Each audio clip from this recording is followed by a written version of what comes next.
As we get into the first weather report, here's a look at some sunrise pictures. One coming through from Sander February saying, "Good morning, Expresso team," with this picture taken in Zonnebloem in Cape Town of the sun filling the sky with shades of orange, red and pink. It's absolutely gorgeous. Now, Kaapstad, you start off your morning on a low of 8 degrees and will reach an afternoon temperature of 13 degrees. Another one coming through from Nosidima Hemp, and kicking off her birthday month on a fantastic note. She shared this video of an amazing sunrise piercing through the trees, captured in Walmer Park, Port Elizabeth. Now, the friendly city should anticipate a very cloudy day at a low of 8 degrees and a high of 17 degrees. Again, thank you so much to Sandra and Nosidima for your sunrise pictures. I hope you will have a great start to your Tuesday morning. Now, yesterday morning, we reported on Tropical Storm Isaias ravaging the west coast of Florida in the U.S. Now, this morning, we moved to the east coast of the country, where more than 1,300 firefighters, backed by helicopters and water dumping planes, have been battling a massive wildfire in California, dubbed the Apple Fire, since Friday. Now, around 7,800 residents have been told to evacuate the area. Parts of the fire are on steep, rugged hillsides, making it hard for fire engines to reach. It has already spread to 110 square meters. Now, CAL FIRE, the agency battling the wildfire, said the blaze had been fueled by high temperatures, low humidity and dry vegetation in the area. Now, bringing it back home, here's a first look at the temperatures for the rest of the country for the day. Starting off in Polokwane, your low is 5, peaking at 24 degrees. Umbombela ranging from 9 to 32 degrees today. Looks like it's going to be a very beautiful day for you, Umbombela. Pretoria with a low of 5 and a high of 24. And then the city of gold, Johannesburg, ranging from 3 to 23 degrees. Mahikeng with a low of 4 and a maximum of 24. Klerksdorp coming through with a low of 3 and a maximum of 24 as well. And then Kimberley with a minimum of 6 degrees, reaching a peak of 24. Bloemfontein -2 with a high of 23. Richards Bay 16, 26. Pietermaritzburg ranging from 11 to 26 today. And if you do find yourself in South Africa's playground at Durban, your temperature ranges from 12 to 23 degrees. Mthatha 7, 24. East London coming through with a low of 8, peaking to a maximum of 21 degrees. Cradock 2, 23, and the friendly city of Port Elizabeth ranges from 11 to 18%. George with a low of 5 and a maximum of 12. The mother city Cape Town ranges from 11 to 16 degrees. Worcester 7, 15, Sutherland 6, 13, and then last but definitely not least, Uppington with a low of 6 and a high of 24. But of course, whatever the weather, wherever you find yourself, happy Tuesday to all of you. Oh, it's going to be a good one. It's going to be a good one. A bit of rain outside of here. Yeah, man. Yeah, no. It started coming down as I introduced the weather, which is always auspicious. But wherever you find yourself, yes, as Jamie says, hopefully it's going to be a beautiful day. But you can stick with us for the next couple of hours and hopefully we'll inspire you this morning. In fact, this whole month, we are going to be drawing inspiration from incredible women because it is Women's Month. Absolutely. Best month of the year, undoubtedly. And we commemorate Women's Month in South Africa this August. And we love to use the opportunity to highlight incredible women. And this morning, we're going to share words of wisdom from women who have made their emphatic mark in history. And today we're looking at a formidable woman, Eleanor Roosevelt, serving as the First Lady of the U.S., having been married to the 32nd U.S. President, Franklin D. Roosevelt, obviously. She was a UN diplomat and humanitarian who, in her time, was one of the world's most widely admired women. Still continues to be so, I think. And in the White House, she was one of the most active First Ladies in history, working for political, racial, and social justice. She once had some incredibly powerful words that we'd like to share. Yeah, she said, "A woman is like a tea bag. You can't tell how strong she is until you put her in hot water." Love it, eh? That's a good quote. Yeah. That's a really good quote. Well, hopefully that inspires you and gives you a moment to reflect on all of the strong women around you that constantly are fighting for change, and whether it be on a personal level, whether it may be on a community level, maybe even a nationwide level. Let's celebrate them throughout this month. Cheers, man.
It's my feel-good breakfast show.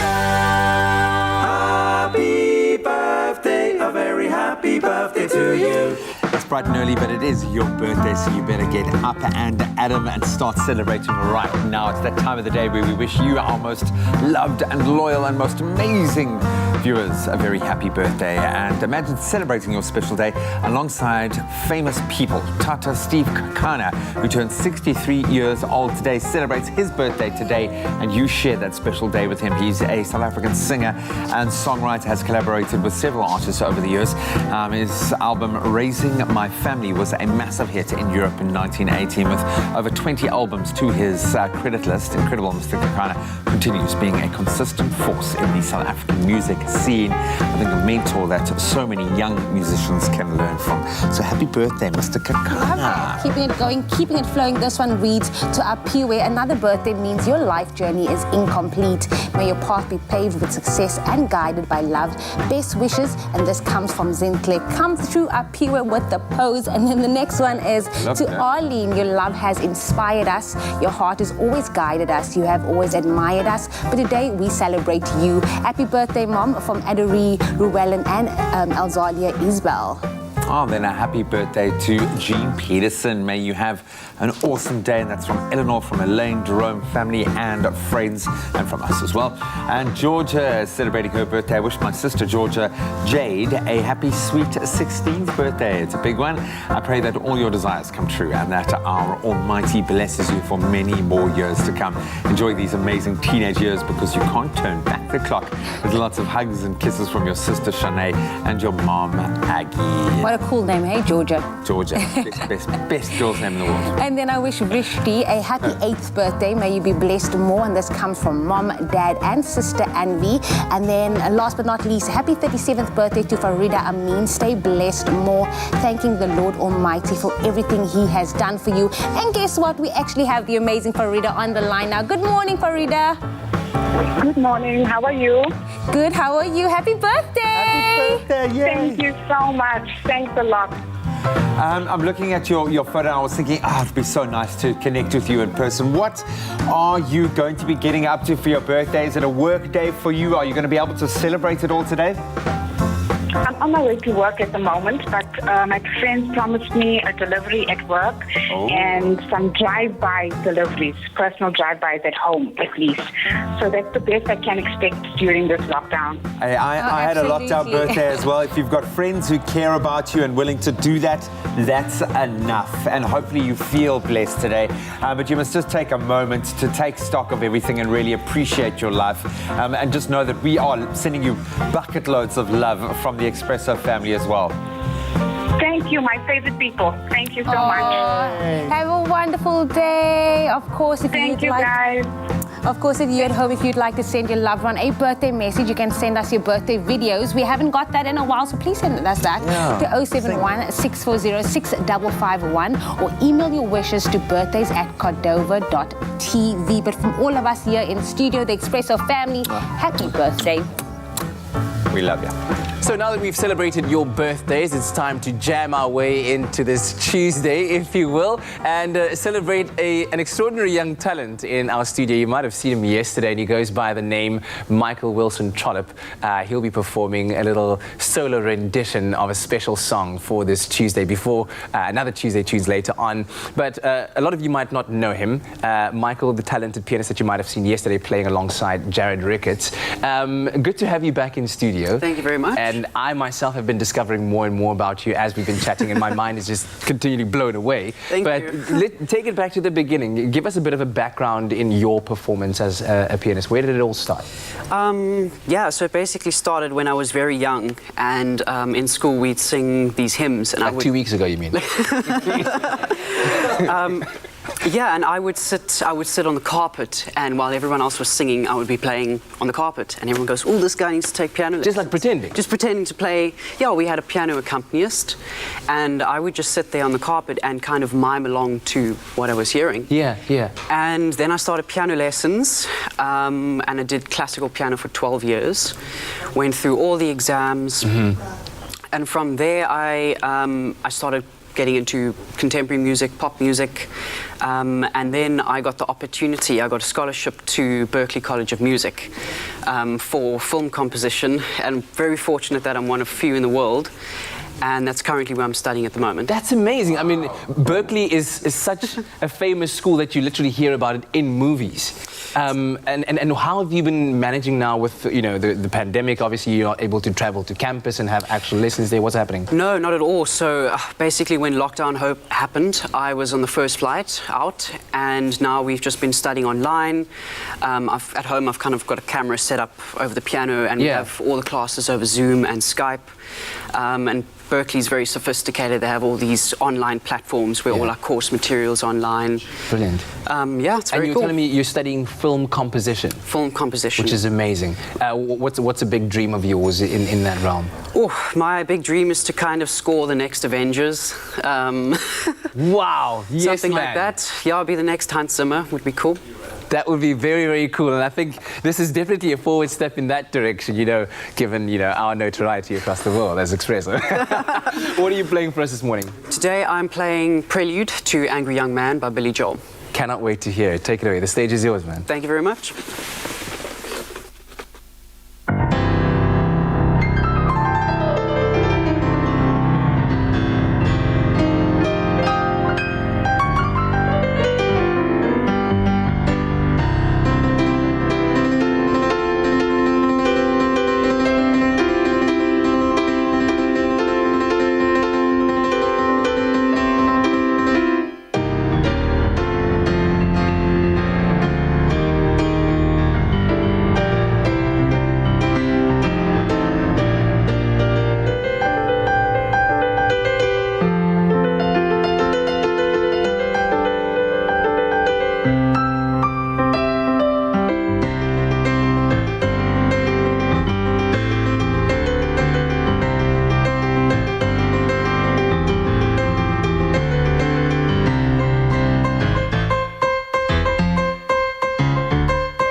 How's your Tuesday going? Pretty good right now. He's named Michael Wilson Trollip.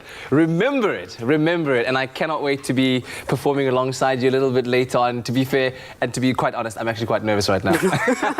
It's going to be amazing. Looking forward to it. Stay tuned to your Feel Good Breakfast show. We'll be right back. Yeah.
Last week, we had the great pleasure of chatting to Francois Pinard and Ilana Meyer about the Cape Town Virtual Marathon. The marathon is set to take place on the 18th of October, and you have to be obviously physically fit to run a marathon, but you also need to fuel your body with the right foods pre-race, during the race, and after the race to help with recovery. To help us make the right food choices, we have a favorite on the show, Cindy Chin-Willie's dietitian on the line or on video. Cindy, a very good morning. How are you?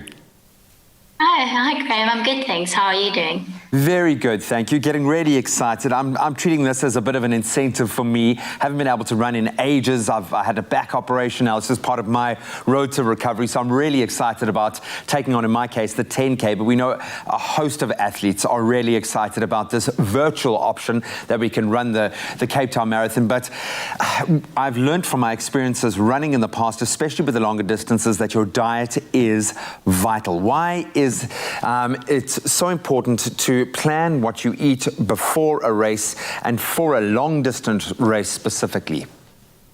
Yeah, it's such a good point, Graham, because often people always say, oh, I'm running so much and exercising so much, can't I just eat whatever I like and I'll just burn it off? But it's not the case, because as you know, a good diet goes a long way in terms of developing good eating habits, healthy eating habits that will stand you in good stead in the long run. But also you need to learn to, find out what foods actually are suitable for you for race time. So you don't want any unpleasant surprises on race day. And then also the other things that it does, specifically it fuels your race during the run. It helps to replenish your muscle glycogen stores, keeps you well hydrated and replaces electrolytes during the race. And then also helps with recovery, which is crucial, because if you're not supplying your body with the building blocks to repair and build muscle, your next training session might not be so great. So those are all numerous factors as to why nutrition is so important. We know that Willies are going to be helping with food stalls and little stop-off points during the race, which I think is absolutely brilliant. It's going to be a lifesaver for a lot of the weekend warriors like myself. But when we look at what we should be eating on race day specifically, what foods should we focus on? So the first thing is to never try anything new on race day, as I said before. So whatever you have on the race day, you would have tried beforehand. The main thing is to start off the day with a good breakfast. If you're not, there are some people that are a bit anxious before a race and can't really tolerate a big meal sitting down in front of a plate. So those people would maybe do better with a smoothie type of option.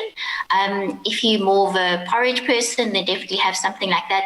But what you're wanting is to eat at least an hour before the race, or even more, even up to 2 hours. So it gives your body time to digest the food, but it also staves off hunger before the race and then also at the beginning of the race. So something that's more of a slow release complex carbohydrate combined with a bit of fat and protein is a good idea, but nothing too fatty that would take too long for you to digest. So that's something to keep in mind beforehand. And I'm assuming nothing too sugary, because you don't want to crash. You don't want to go and burn out that through that energy too quickly and then come crashing down. Exactly. So, yeah, there's a time and place for that, and that will be during the race when you can benefit from those type of sugars that are quickly absorbed and will fuel different types of muscle fibers during the race. Maybe you can expand on that for us. Should we be snacking throughout the race? How should we be replenishing as we go? And should we be drinking sports drinks during the race as well, or maybe just stick to water? What are your thoughts? So it's very individual. Some people are much more efficient at utilizing their fuel, and they might find they need a bit less than others. And obviously, the more trained you are and the more physiologically fit you are, the more efficient you'll be able to utilize your fuels. But for those of us who are weekend warriors, like doing a 5K or a 10K or a race that's less than 90 minutes in duration, you probably can do fine just with water.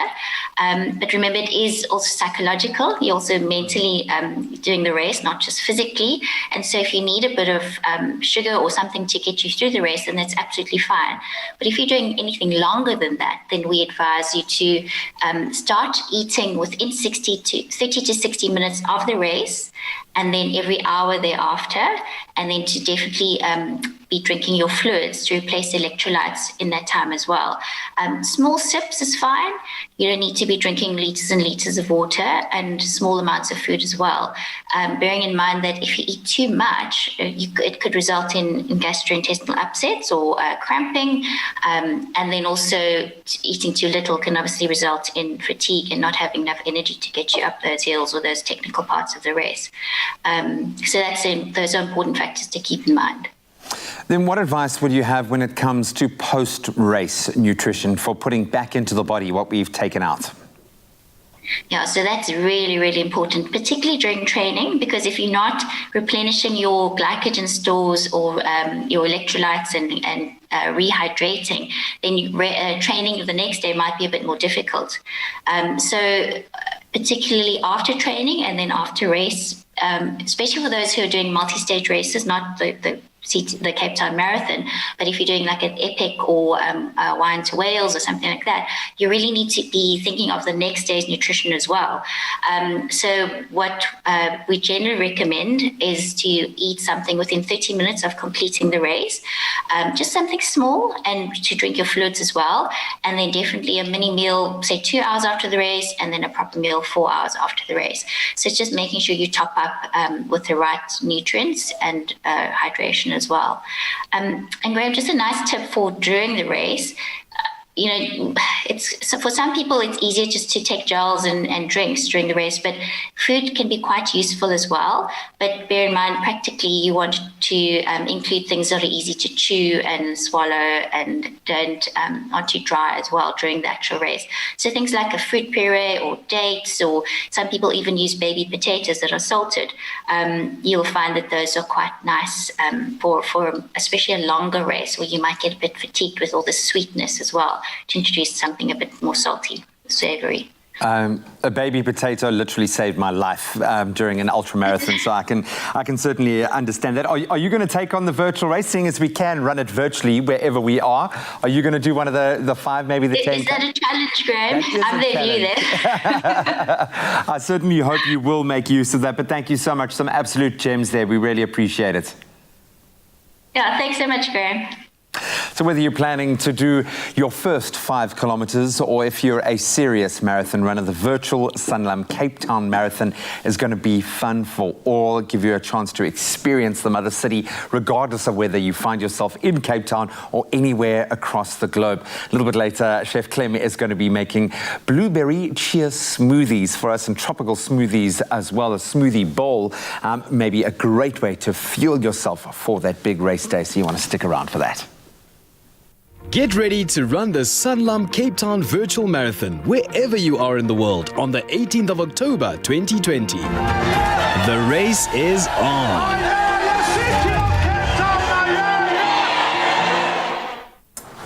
Well, thanks very much, Cindy and Graham. Now, of course, there's no doubt about it. Good nutrition certainly makes the world of difference. And up next, Chef Clem is making a blueberry and chai smoothie to get your body revved up and ready for marathon day. And in fact, for any other day, for that matter, right? If you just want to wake up in the morning, feel like you're ready to take on the day, this is ideal. Yeah, and I kind of like the fact, like, with the smoothie, you get to, like, almost like concentrate the nutrients and the goodness of what your body takes in. Yes, exactly. So you can put so much more of it in, whether it be spinach or, in this case, blueberries. One of the tips Cindy gave me is when you're making smoothies, because of the fact that you're packing everything and everything's being condensed, is kind of be aware of how much you're putting into a smoothie bowl. Easily, because you're blitzing everything up, it kind of like reduces the size that your ingredients would take up. Yes. Just be careful of how much you're putting in there. Other than that... Is that like, for instance, in terms of, let's say, you're putting in something, let's say, like blueberries, which has fructose in it, the naturally occurring sugars in fruit. You don't want to be putting in 2 bucket loads of that. Exactly. Especially if you get people that are juicing. What you're doing is you're removing the fiber. That's why Cindy always said if you're going to like make a smoothie, using a NutriBullet's great, because you keep the fruits, the fiber, the sugar, everything else in there, which is really great. Filling too. That's filling too. So let's check it out. So blueberries are really great. I'm using the Woolies Flavor Burst berries right now because they're bursting with flavor. Absolutely. They are so like delicious. And what I like about that is we're not adding any additional sugars to it, because the fruits, the Flavor Burst berries, are just so delicious and sweet right now. And in season. And in season. Lovely. that's going to give us our sweetness. And seasonality is everything when it comes to making smoothies, because you want to play around with the beautiful produce that South Africa has right now. So I mean, totally swap out the berries. Use what you've got as well. What's on shelf right now. Also, the fact that Woolies have an amazing selection of frozen berries. Yes. And for me, I don't ever like adding ice cubes to a smoothie. Right. Because what you're doing is chilling it, which is really, really great. Yeah. But you're also diluting the Yes, flavors. yes. And when that ice does properly melt, you get those little layers. You can see the water breaking down And in it's like, between. and then every sip you gotta go. Wow, you're quite like intense. Yeah, I feel you. And then by the time you're done swallowing, Yes. No, we don't want that. So what we're gonna do is a great tip is to either buy the berries frozen, or if you buy the berries, like buy the flavor burst berries, I then buy it, I use what I need, and then the rest goes into the freezer, which is great. Lovely stuff. And also, Yeah. like I said, chills on your drink and adds some flavor. Then to it, we're gonna add some beautiful, it says a purple juice, and I think it's because Cindy likes aesthetically pleasing dishes as well. Yeah. So she wants to go with like it's gonna enhance the color of the purple of the berries.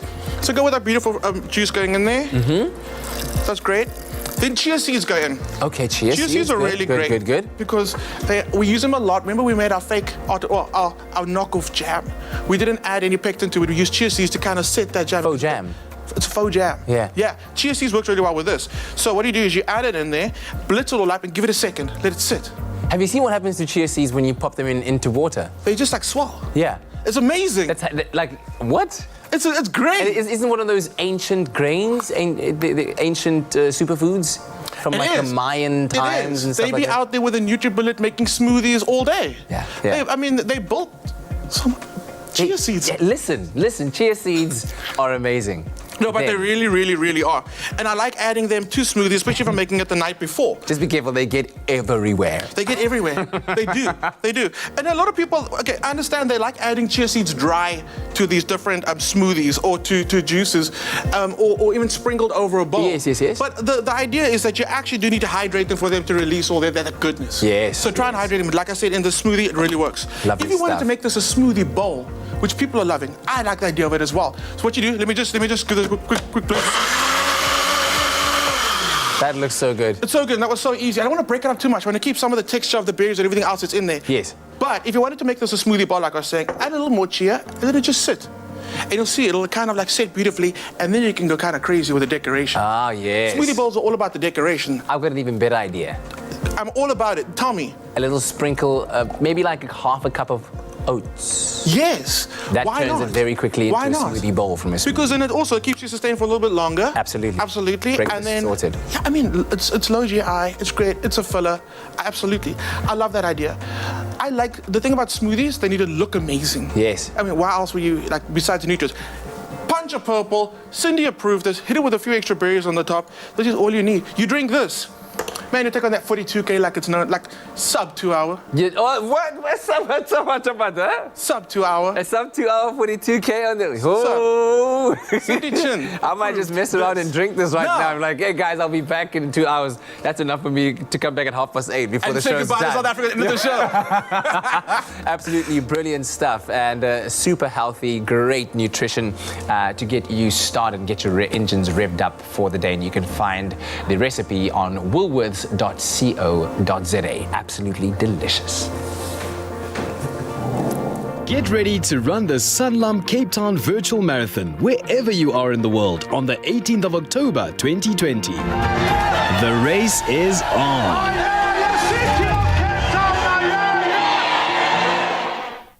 Only you can make my day.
just doing a test here. Pat, can you hear me loud and clear?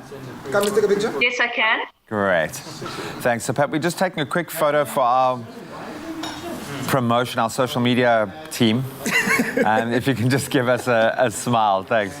All right, cool smile, Pat. Yes, yes. Thank you. Perfect. Thanks.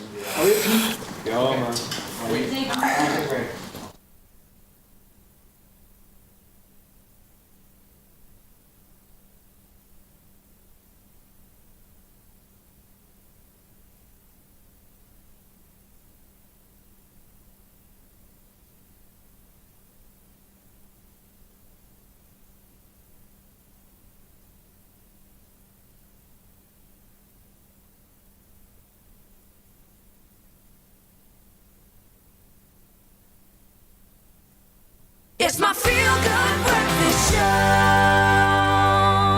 Welcome back. You're live with Expresso here on SABC3, and it's a big day for the channel. In fact, I'm incredibly excited. The Insider SA is a brand new lifestyle show launching today on SABC3, which will share the stories of incredible people and businesses that inspire us all to make better choices and create meaningful experiences. And boy, don't we need more of that right now. Whether it be food, art, design, technology, fashion, artisans, or entrepreneurs, the show is set to feature stories with a strong focus on sustainability, innovation, collaboration, and community. What a message to be sending right at the moment. And this morning, Pat van Heerden, the head of Bouquet for SABC3, joins us to tell us a little bit more about the show and what we can expect. Pat, a very good morning. How are you? I'm fine, thank you. Very excited to have a new show, and last night we went to another new show that's launching, trending, or that launched yesterday, so we're very excited. So are we. We obviously got to chat to the stars of Trending SA. Brilliant team you've assembled there. Great talk content. Now we need some great lifestyle content, and there seems to be obviously a lot going on at the moment that needs to, I think we all need a bit of inspiration. Can you tell us a bit more about what the focus of the show is going to be? I think the focus was to say, you know, we're in a difficult period and there are so many challenges facing both the earth and our society at the moment. How are people responding to it, and how are people really making a difference in terms of creating a better world? And so this lifestyle program is really about that. It's about inspired people who really prioritize sustainability and are looking at ways to respond creatively to this challenge. Yes. I absolutely love that, and I think we're starting to see now some incredible human stories emerge from our shared COVID experience, but we are seeing the best of what South Africa can do when the chips are down. Now, I know, having lived on the inside of the channel for a while now, how important it is that you create shows that differentiate themselves from each other. From a very impressive lineup at the moment on SABC3, what makes the Insider stand out, do you think? I think what we're doing at the moment is trying to progressively move to more local programming, and this has been a challenge in terms of finances. But what we are doing now is looking at programs like The Insider to say, what are our people doing? How do our people sit on a local stage that is equal to global players? In other words, that they're doing things, sustainable things, that are equal to anywhere in the world, and we should be able to prioritize that. And it's a lifestyle show like this is really about connection. It's about who is our community and how do we connect to them. And through local television, that's what you do. SVODs like Netflix are not about connecting with our people in particular. And that's what we want to do with The Insider, to saying SABC3 is your citizens channel. It's your network. And let's see what you're doing in this time of COVID. I love that, where we move from aspirational to inspirational, where it actually actions us to do something and make a difference in our own communities. Can you give us a sneak peek about the different kinds of experts, the innovators that are going to be inspiring us on the show? Well, I'm very excited. I mean, some of the people that are coming up, I'm excited for the fact that someone's taken a Land Rover, I think it's a Land Rover, and converted it into an electric vehicle for game driving, which I think is amazing. I think it's a guy called John Jacob who's done that, and he's a South African and he's converting old cars into new electric vehicles, which means you can have a quieter game drive, you're more sustainable, you're not spewing diesel all over the universe, which I think is very exciting. Then there's a woman who's creating these perfumes out of fynbos, which I also immediately want to go and get some and spread all over my body every morning when I wake up. So, and then you're also having a look at Stephanie Whale, which I think that's the way you say her surname, but she's sort of recreating pageants. And then Capitec as well are doing some amazing things with their apps. So there are a whole lot of different people coming up. I was also excited about Katakani Moreku, who is doing sustainable fashion. He's creating things from waste, which I think is just fantastic. He's got some, even the way he looks is just like, I want to go and buy that right now. Well, not encouraging random buying, but that's worth buying. It's local, it's sustainable. I love this, giving us choices, because I think the way that I am motivated now, post this experience, as I say, this shared experience of COVID, you want to help people, you want to see the country grow around you, and we really desperately do want those personal connections. And I think SABC3's brand is very much about those personal connections. How do you think Insider SA is going to complement the SABC3 brand? How does it tie into the bigger picture? Well, SABC3 is really moving towards saying, what are the millennials doing and what are progressive thinking people doing? How do our citizens get active? How do they belong to the channel? How do we make South Africa a better place? These are about people who are actively citizens in the country, who want to stay, but want to see themselves on a global stage. And I think that if we say that, then Insider is so perfect in terms of really shining a light on people who are being innovative around sustainability in our country, or responding to crises with such extraordinarily creative ways. I know that you care first and foremost about your viewer. They are, I think, the most important dynamic in any new show that you release. Who is this show for? Who is going to get the most out of watching and being inspired by this show, do you think? It is about South Africans living in our country who really see themselves as citizens, who are looking at each other and saying, what are you doing to respond progressively and creatively in our world?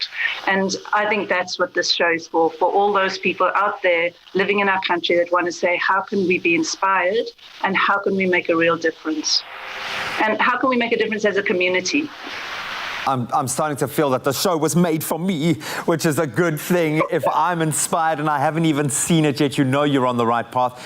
Congratulations. I know it's a long road to get to this point and how much work goes into creating something truly special. So all the best of luck. Enjoy your second big reveal for the week.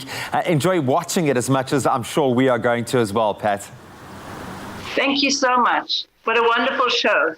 And thank you for getting up so early every morning. Because we love it. We love being the first faces that you see, but this is something to look forward to tonight. Don't miss out on the opportunity to be inspired by local experts and innovators this evening with the launch of the Insider SA, 7:30 p.m. Make it a date. And then there'll be a repeat on Saturday at 8 p.m. And stay tuned. We're going to catch up with Nick Hammond to find out what it's like to narrate South Africa's hottest new show. Yes, he will be the voice of the show. But if you're like me and you cannot wait any longer, here's just a little taste of what you can expect. This Tuesday evening at 7:30 on SABC3, catch the premiere of The Insider SA as we feature exciting innovators. Meet the dynamic woman who's changing the face of the Miss South Africa brand. See how a young creative is turning trash into designer fashion. And discover how innovation can turn a small apartment into a dream living space. That's The Insider SA, starting Tuesday, 4th August at 7:30. Repeat Saturday night at 8. Only on SABC3.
Welcome back. It's your Feel Good Breakfast Show, Expresso on SABC3. Hope you're enjoying this Tuesday with us as we bring forth the Feel Good. And as always, it's so good to be in company. So good. Did you see this comment on Facebook? Hey. So Lauren Hook sent us this comment saying, morning, my 7-year-old Erin is loving that Graham and Kat looked like twins this morning. Giggles while eating her breakfast. You guys do. Very dapper, actually. Thank you yes, very you much. got the Thank memo. you. I kind of dressed it down a little bit. You dressed it up a little bit. But Yeah. it's Tuesday tunes. So Of you've got to course. look the part. I know Of you've got course. to kind of elevate it. But Hey. Erin, we absolutely love you. I hope you finished all of your breakfast. But you are an absolute superstar. We love you, man. And listen, speaking of Tuesday tunes, so I think it was last week when we asked you at home to sing a rendition of the song that I was performing for Tuesday Tunes, which is Broken Vow by Josh Groban. And we got a cracker of a performance from Michael Matebe, who posted this on Twitter. Listen to this guy. Tell me his name, I want to know. The way he looks and where you go. I need to see his face, I need to understand why you and I came to an end. Tell me again, I want to hear. You broke my faith in all these years. Who lays with you at night while I'm here all alone? Remembering when I was your own. I let you go, I let you fly. Why do I keep on asking why? I let you go now that I found a way to keep somehow more than a broken. I mean, come on. Can sing. And effortless. It's just like it flows. And then also like the a river interpretation. just flowing. Like, wow. What did you say? His vibrato He's got a beautiful natural vibrato, and his runs at certain points are just like beautiful, where he gives it his own flavor. Well done, buddy. That is brilliant. Michael, more of that, please. More of that. And hopefully you'll be inspired to do another rendition of today's Tuesday tunes that you have to look forward to a little bit later on, eh? Wow.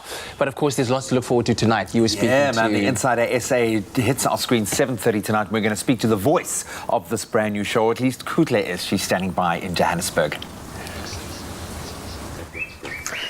A very good morning to you, South Africa. A good morning to you, team. We are coming to you live at the Glory Restaurant in Melville, Johannesburg. Now, let me give you a little scoop on what to expect this evening on SABC3. The Insider South Africa, or the Insider SA rather, launches tonight on SABC3 at 7:30, giving us a guide to living better, making better choices, and making meaningful experiences. And the aim of the show is ultimately just to, stimulate and encourage local talent, whether it's through food, entrepreneurship, artisans, fashion, design, whatever it may be, with a strong focus on sustainability, collaboration, innovation, and all-round ubuntu, a sense of community. Now, I'm so excited to be joined by the narrator of the show for the very first time, meeting you, Nick Hammond, everybody. That's right. Yeah, I'm surprised we've never met. Thank you. Right? Yeah, it's amazing to be here. How are you doing? How are you feeling? I'm doing well. I'm incredibly excited. Do you know how long we've been working on the show for? And it's not just me. It's a massive team of people that have been trying to put this thing together.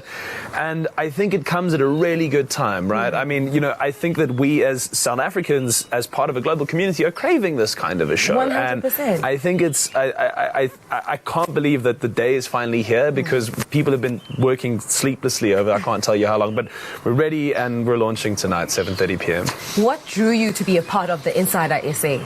I think it's what it stands for. I have always been somebody who's not only interested in the final product, product, but how somebody got to be there. Whether that's a person or a brand or an initiative and an organization, there's a story behind everything, and there's a reason that people and places have got to how they've come to be. And this show wants to look at that, and it wants to do it with a mindset that's interested in sustainability, it's interested in good living, and it's interested in meaningfully adapting to this crazy changing world that we live in an impactful way. And why would anyone not want to be a part of something like that? And earlier on, we briefly spoke about how crazy things have turned out. You are currently broadcasting from home. You're recording everything, the narration of the show from home. Why do you think it's so important for the show to inspire us South Africans, particularly during a time where, you know, we are losing jobs or, you know, we're going through this global pandemic?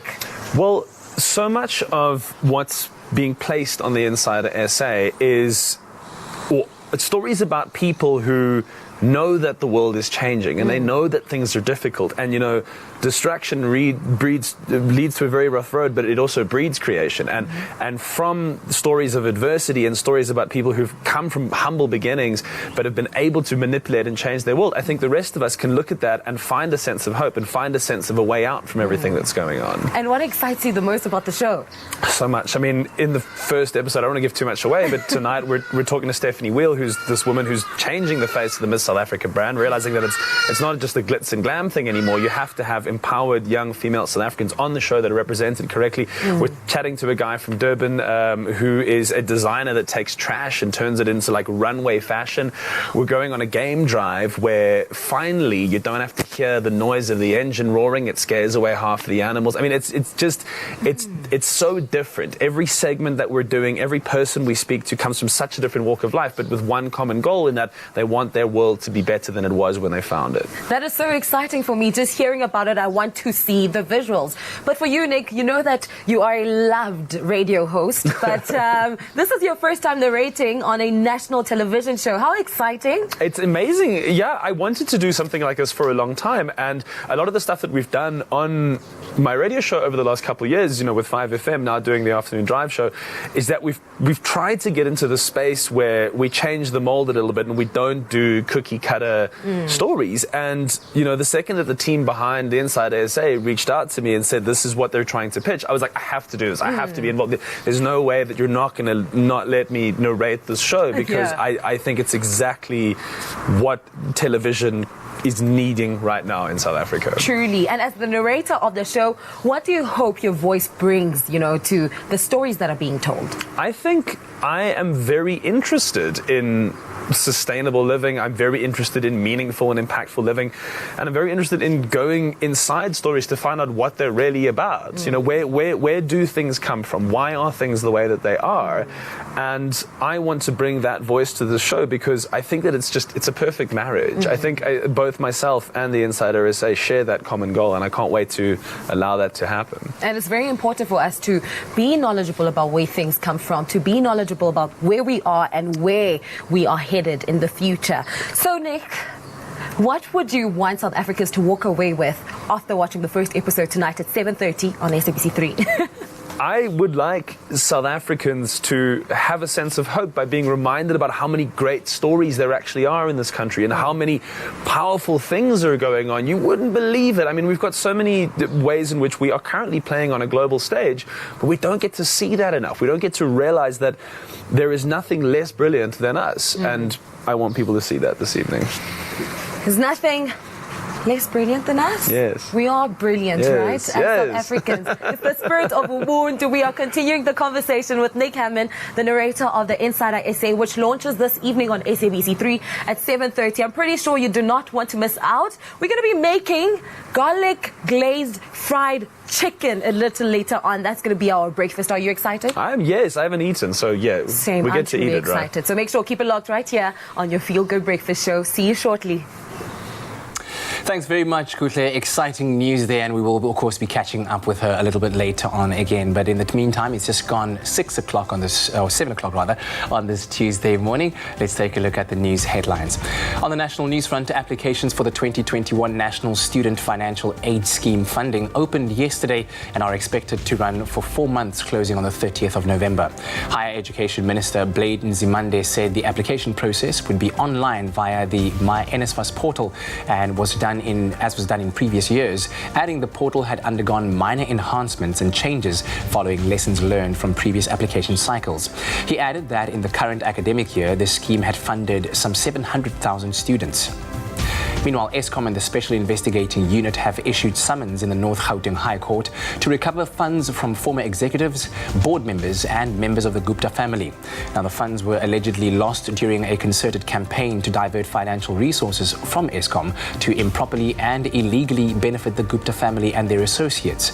This claim for damages that Eskom suffered relates to the recovery of approximately 3.8 billion rand. Eskom said the Gupta brothers are currently fugitives from justice in South Africa and are based in Dubai.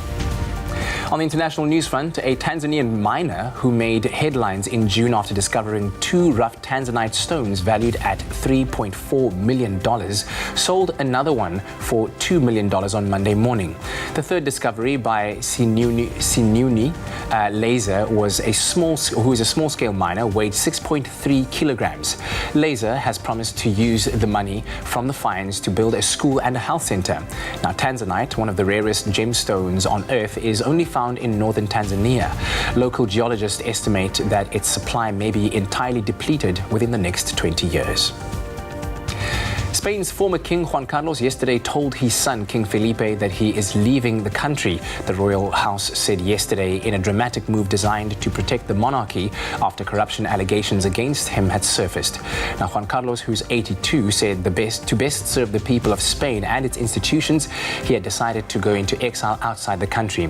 It was not immediately clear where he would reside, but he said he would be available for prosecutors if they needed to interview him. And now an item on a sport quite unknown to South Africans. Now, most of us know very little about the sport, but when afforded the opportunity to watch it, we usually stare in amazement. Sumo wrestling, Japan's national sport. Now, 2 huge men, many of them weighing some 200 kilograms, trying to push each other out of a circular ring. It's one of the oldest sports in the world, dating back to the year 23 BC. Now, on Sunday, millions of ardent fans in Japan witnessed a huge sumo upset when young 28-year-old Teruno Fuji, these giants are only known by one name, completed a stunning comeback to the top division by clinching the much-anticipated July Grand Sumo tournament. Now, in March of last year, he was still ranked at number 48. Japan is the only country where sumo is practiced professionally, and the life of a sumo wrestler is highly regimented. Rules are regulated by the Japan Sumo Association. Strict traditions apply also. Now, the contest in which Tironi Fuji caused the major upset was the first grand tournament in 4 months, as May's event was cancelled due to the coronavirus pandemic. And a big well done to Tiruno Fuji. And taking a last glimpse into the world of entertainment and more wrestling news, it's been a remarkable journey of pregnancy for twin wrestling sensations and new mothers Brie and Nikki Bella.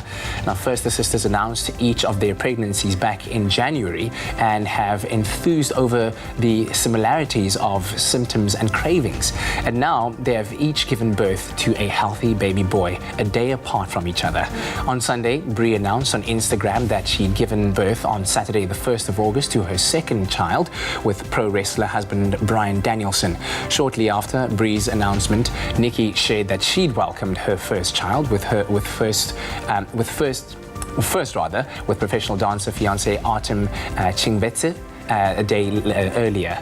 Now, both sisters have confirmed that their young families are healthy and happy, and our hearty congratulations to the entire clan. Well, that's it for the news right now. We'll have another report at 8 o'clock. Right now, here's another look at the sporting headlines with Graham.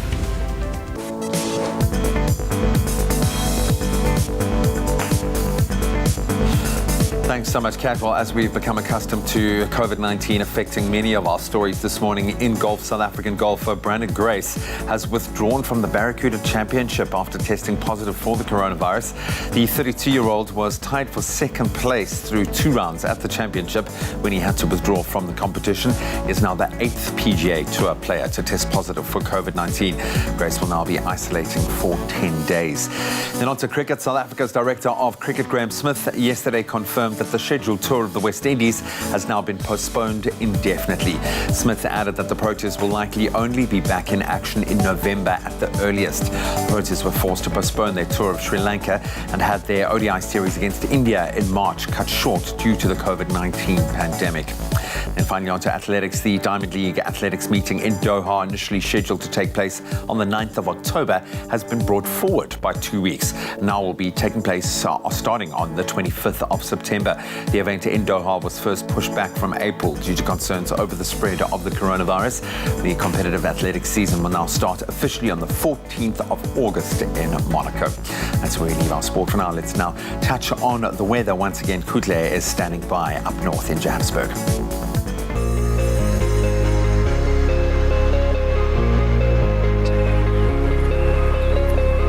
Sunrises are an invitation to a brand new day. That is exactly why we love looking at your sunrise pictures from your part of the country. Right now, we're going to start with Fatah Khan, who came through with a sunrise picture at a decked out dock in Richards Bay. It's going to be a mostly sunny day for you, Richards Bay, at a maximum temperature of 26 degrees. We scoot over to Josie Maboneng with Senzo Ngambide's picture of a golden sunrise with rays stretching into the clear blue sky captured in the CBD.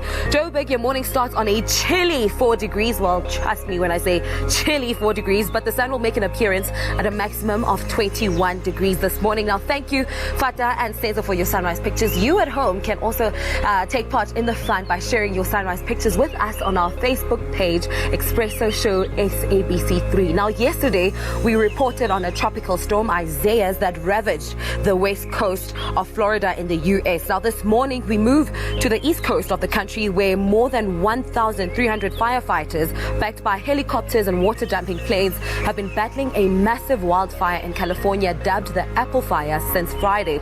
Around 7,800 residents have been told to evacuate the area. Parts of the fire are on steep, rugged hillsides, making it hard for fire engines to reach. It has already out to 110 square meters. CAL FIRE, the agency battling the wildfire, said the blaze had been fueled by high temperatures, low humidity and dry vegetation in the area. And I hope that everyone in that region is safe, particularly during this time. But right now, let's bring it closer to home with our temperatures. Starting off at Polokwane with a maximum of 24 degrees, but starts off on a morning temperature of 5. Bombela 9:32, extremely sunny day for you at 32. Pretoria, it's a partly cloudy day, 5:24, your temperatures for the day. Johannesburg, a mostly sunny day for you at a maximum of 23. Mahikeng, 4:24. Klerksdorp, 3:24. And Kimberley, the big hole, you start off the morning at a low of 6, reaching a high of 24. Bloemfontein, you start the morning below zero at -2 today, reaching a high of 23. And Richards Bay, your temperatures range from 16 degrees to 26 degrees. A mostly sunny day in Pietermaritzburg at a maximum of 26 with a low of 11. Durban, South Africa's playground, 12:23. Mthatha in the Eastern Cape, 7:24 are your temperatures. Emondi, East London, 8:21. And if you find yourself in Cradock, 2:23 are the temperatures for the day. Port Elizabeth, rainy day for you today with a estimation of 61% chance of rain at a low of 11, reaching a high of 18. George, also the same, 62% chance of rain today at a low of 5 degrees, reaching a high of 12 degrees. Cape Town, 11:16. Worcester, a rainy day, 7 is your low and a high of 15. And Sutherland, your minimum temperature is 6, reaching a maximum of 13. Uppington starts off the morning on a low of 6 degrees, but will reach an afternoon temperature of 24 degrees. Now that's your 7 o'clock weather round up. We have another look at the weather at the top of the hour. But right now, whichever part of the country you're in, whatever the weather, make sure to have yourselves a feel-good kind of day.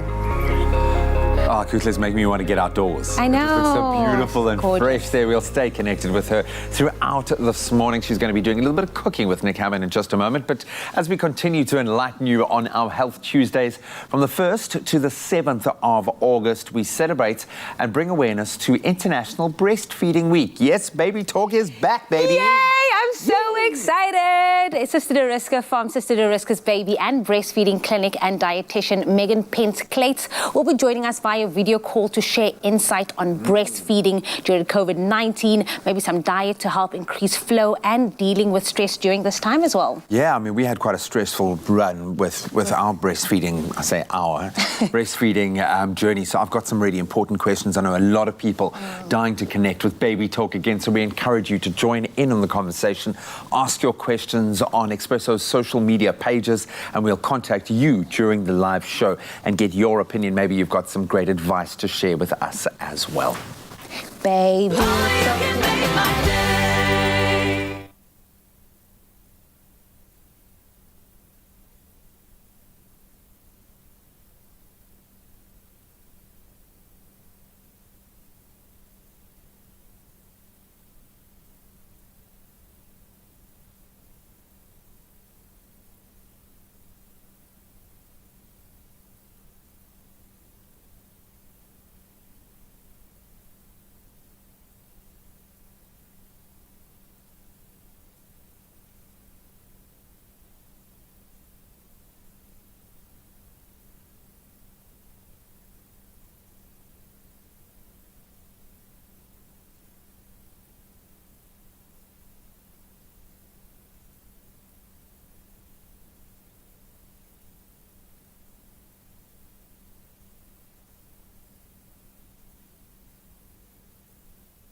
So I'm chatting to Umalume Musa here. He's owned a small clothing factory for years now, and he's always inspired me with his success.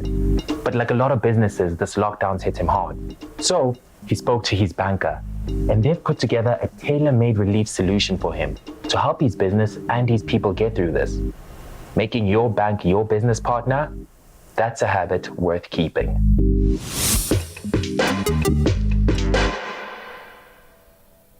It's my feel-good breakfast show.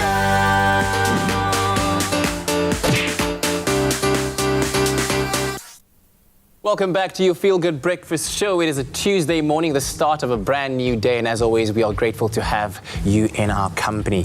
Time for us right now to report on some news from the world of entertainment. Yes, time to spill some tea, if we may. Now, as we reported in our news bulletin earlier, troubled husband and wife Kanye West and Kim Kardashian West have reportedly gone on a family vacation with their 4 children after a tear-filled reunion in Cody, Wyoming, when Kim finally saw Kanye in person after weeks. Now, he has been, of course, living in Wyoming for the past year, while Kim still lives in LA with the children, filming her reality show, of course. Now, this arrangement has worked for Kanye, as he's able to focus on his music and, worryingly, his 2020 US presidential election bid. But public spotlight is also being shone on the strength of their marriage right now after Kanye's various tweets exclaiming he has been trying to divorce her for the past 2 years, as well as other uncomfortable and sensitive remarks regarding her family and their children. Now, Kim has been very vocal about focusing on getting Kanye the mental help he needs, despite still being very upset with him. But this is where we're at now. I mean, we covered this briefly last week. This is where they're at now. They're obviously trying to make the marriage work. But this is marriage, guys. This is when the pastor says, for better or for worse, that this is worse. Kim knew that Kanye was suffering from mental depression and anxiety going into this. So this is, I know, just where the relationship is now, and testing, you know, the time between the two of them. Yeah, and I think it's amazing. I mean, what she said publicly about, you know, kind of putting aside her anger and the fact that all of their issues have now been laid bare for all of the world to see, given his Twitter rants on social media, etc., etc., and that she chooses to focus on helping him get better. That is absolutely incredible of her to do that, because, I mean, she must feel quite embarrassed right now, you can imagine, quite anxious. This entire situation must be so stressful. And then on top of all of that, to try and protect the children from what they see, what they hear, not just on the news as we, let's say, are reporting on something like this, but what people around them are saying, kind of trying to sanitize that environment for them so that they can grow up and, you know, have as healthy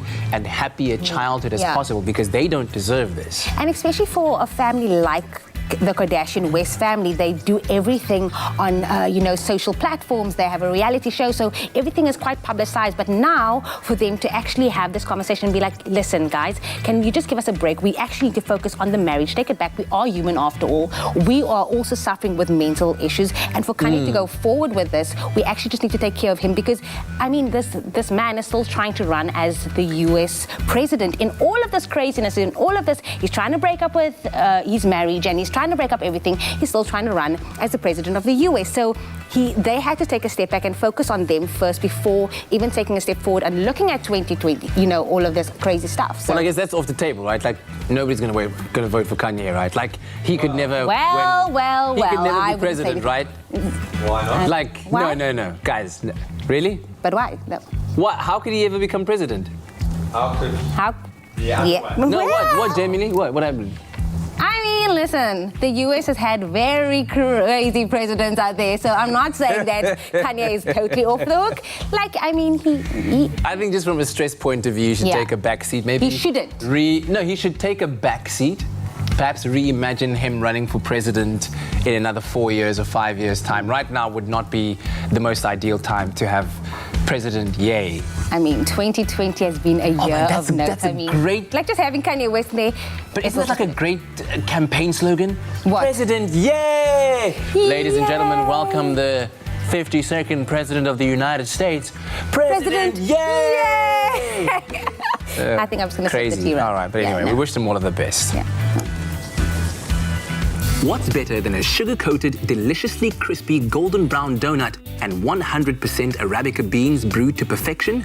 Treat yourself and warm up your morning with a little sweetness from McCafe with the all-new mini donut and cappuccino offer. A little lovin' doesn't have to cost a lot. Great coffee, simple. Now, of course, we are getting really excited about the impending, the launch of a brand new property here on SABC3, The Insider SA, filled with innovation, filled with incredible South Africans, and of course narrated by Nick Hammond himself, and he is about to enter the kitchen with Kutle right now. They've got Nick Scott, another Nick, who is the resident chef at the Glory restaurant. They are about to cook us a little fried chicken. If you're only joining us now, where have you been? Now, earlier on, we were chatting with the narrator of the brand new lifestyle show, The Insider SA, which is launching this evening at 7:30 right here on SABC3. Nick Hammond, everybody. And right now, he's taking us on a culinary journey, might I add, with Chef Nick Scott, who's going to be showing us how to make a very special fried chicken, his own special version of some fried chicken. A very good morning to you, Nick. I'm hanging out with Nick and Nick today. What a treat, between two thorns. Nick, how are you doing? And thank you so much Welcome to Glory. Oh, it's fantastic. Glory restaurant out in Melville, Johannesburg. Before we get into it, I think safety first, okay? Some sanitization. Thank you very much. Nick, can you please tell us a little bit about what we will be making this morning? Fried chicken. Firstly, Glory is and has been like a mobile kitchen over the last 2-3 years. So we travel around, we find venues, we collaborate with farms, and then that collaboration determines the menu. This was one of the very first dishes we did, which was a relationship with a poultry farm. And they were growing the best chickens in the country, and devising a new way of farming, and then we decided to fry chicken as a way of cooking it. I love it. And the ingredients, what kind of ingredients are you working with? All the ingredients of Glory are based on where our kitchen is based, so regional. And instead of looking at your traditional fried chicken, which would be North American in context, dredging in either buttermilk or creams and using dense flours, we have a series of starches which we replace with your traditional flour. And what starch does is adds more layer of crisp. So if you think of like a wafer, loads of layers, flour, one layer thick. So we wanted it light, we wanted it crispy, we didn't want to use sugars, we didn't want to use salts, we wanted to keep the flavor more balanced with the chicken. So we devised a system of a starch for your dredging, so we don't use anything, we just coat it and let the natural moisture seep out and form a crust. Then we do a fry for 7 minutes, and then we freeze it, and that freezes the batter in place. So that you don't lose anything that you've created there, and you freeze it, and that's what it looks like there. And then this is the glaze that's sitting in here, and this is a series of water. This is palm sugar. Palm sugar. Which is the sap of the palm tree. And it has a very similar taste to jaggery, which it would be a local Indian-based sugar. So not a refined sugar, not refined salts, gives you more flavor, still full of nutrition, and a lot less on sort of like the front end sugar flavors. And then here we've got fish sauce instead of salt. And fish sauce is basically the same as you take fish, you dry it in salt, the liquid that comes out is fish sauce. It's very interesting techniques that you are telling me right now. I mean, so the way your taste buds work, salt, sweet, sour, and then like heat, and then the fifth one is savoriness or umami. So think like Pringles, Lay's, all that reason you can't stop, that's like MSG. This is the natural form of it. So you get savory, saltiness, sweetness, and then here we infuse it with garlic. I love garlic. And that just gives it an aroma, and then that gives us a glaze. And then there we take, once we've strained the garlic out, we then dehydrate it as a topping. All right, Chef Nick, I'm ready to get into it. I see that the chicken is already. So that's just to show you sort of like how it starts off in its infancy with the starch. We've now done the first fry. We'll do the second fry now, and then you just pop it into oil. We use a canola oil, which is super neutral. And you, Nick Hammond, are you much of a cook? Yes, Do you cook a lot in the kitchen? Hell of a lot, we've done a lot on the show, my radio show over the years with chefs, and I've got a lot of friends who own restaurants in around South Africa and around the world. Yes, of course, every day.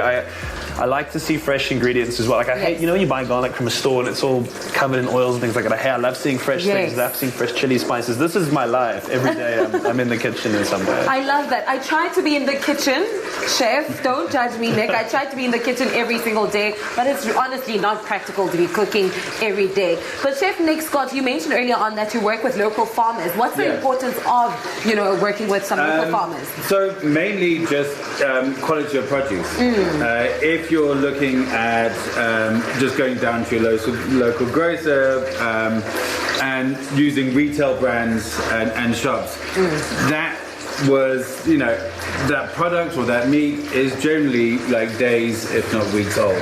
So besides from a freshness point of view and quality of produce, we work intimately with farmers because we know the history of the animal, we know how it was brought up. So for example, with poultry, if the bird has not been running around, if it hasn't had freedom in its life, that muscle movement creates density, creates texture, creates flavor. If you've just had a bird that's lived in a cage, it's going to be a very bad quality meat. Yeah, I mean, that's something that's very special about Glory Restaurant, which is out in Melville, Johannesburg, that you use local farmers, fresh produce, and also you've explained, the techniques that you use to achieve what we are about to indulge in. Okay, cool. Before we let you go, how long are we frying that chicken for? It's going to be another 2 minutes, and then we'll just show you how to heat up the glaze that we created here. So, very simple. I'm just going to pour this in. And as I said, this is just the salt, sugar, and garlic infusion.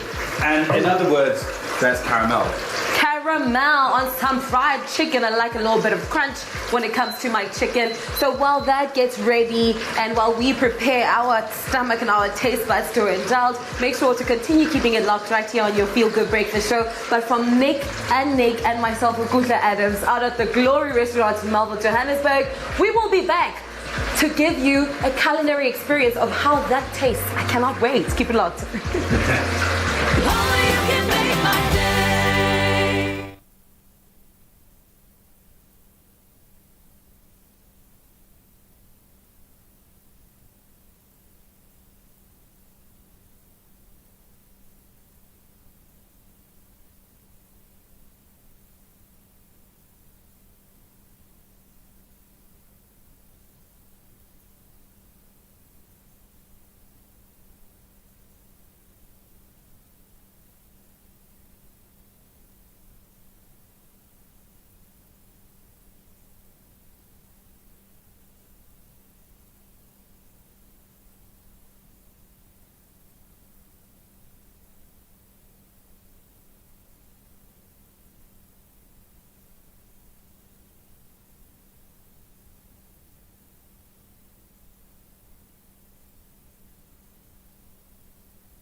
Oh, there. Sleeping. I think it's praying.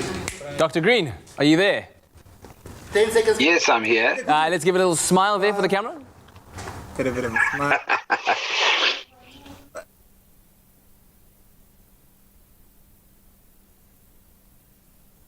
It's my Feel Good Breakfast Show. Hey, it's a Tuesday morning. Welcome back to your Feel Good Breakfast Show. It is so good to be in your company. Thanks for joining us at the start of a brand new day. Now, of course, keeping your heart healthy and strong is particularly important, especially during a pandemic such as COVID-19. Now, suffering from a heart disease and even hypertension puts you at a greater risk for a more severe form of the coronavirus. But there are a few things that can be done to protect your heart during these uncertain times. And our trusted medical advisor, Dr. Darren Green, joins us via video call to tell us a bit more. And if you have any questions, please do give us a call. That number is 021 110 552. Signore, Dr. Green, how are you this morning? Fantastic. And you, tenore. Absolutely fantastic. Good to see you. Let's talk about heart disease and how much of a problem is cardiac disease during this time? It's an incredible load and burden to the health system, particularly in South Africa as well. I mean, we've got close to 20 million, deaths associated with cardiac disease worldwide. But if you think about it, annually in South Africa, our amount of heart attacks per hour are normally between about 5 and 7 heart attacks per hour, and then up to 10 strokes per hour in this country. So if you think about that, it's an astounding figure that affects obviously the longevity and life expectancy of many South Africans, and it's a preventable disease to a large extent if people just know about the early warning signs and prevention strategies. Yeah, and those are certainly extraordinary numbers that stick with you. So let's get to understanding then. How do I know if everything is okay with regard to my heart's health, and what should I be looking out for? Yeah, great question. So I think one of the big ones are the heart, obviously, in its primary function in providing pump function and supplying oxygen via the blood and hemoglobin to all the different body systems. You can imagine that if oxygen is not delivered to the tissue, the systems can't perform. So often you're confronted with the first few signs, which are fatigue, shortness of breath, obviously looking at things like cold peripheries, because the pump function is not getting the warm blood to the fingertips, the legs, the toes, etc.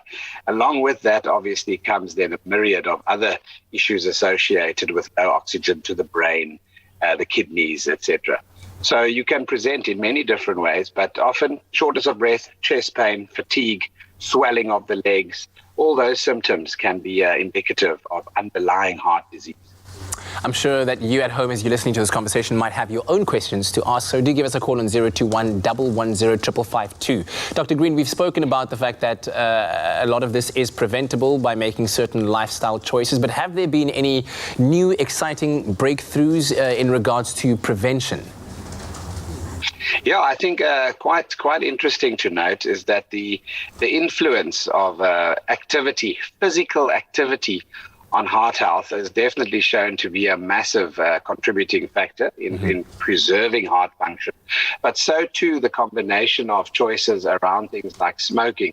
25 to 30% is the amount of your chances being higher of developing coronary vessel disease if you're a smoker. That's a third, 30% more. So obviously that's quite crucial.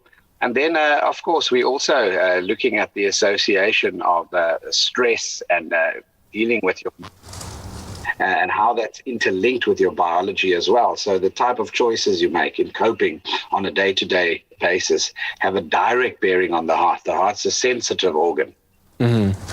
Now, when we focus on chest pains more particularly, when do you need to start worrying about a chest pain that you're experiencing as being severe and serious enough for you to go and see a medical practitioner? Yeah, that's a great question. I think a lot of people start getting chest pain when they put the heart under stress or under more pressure.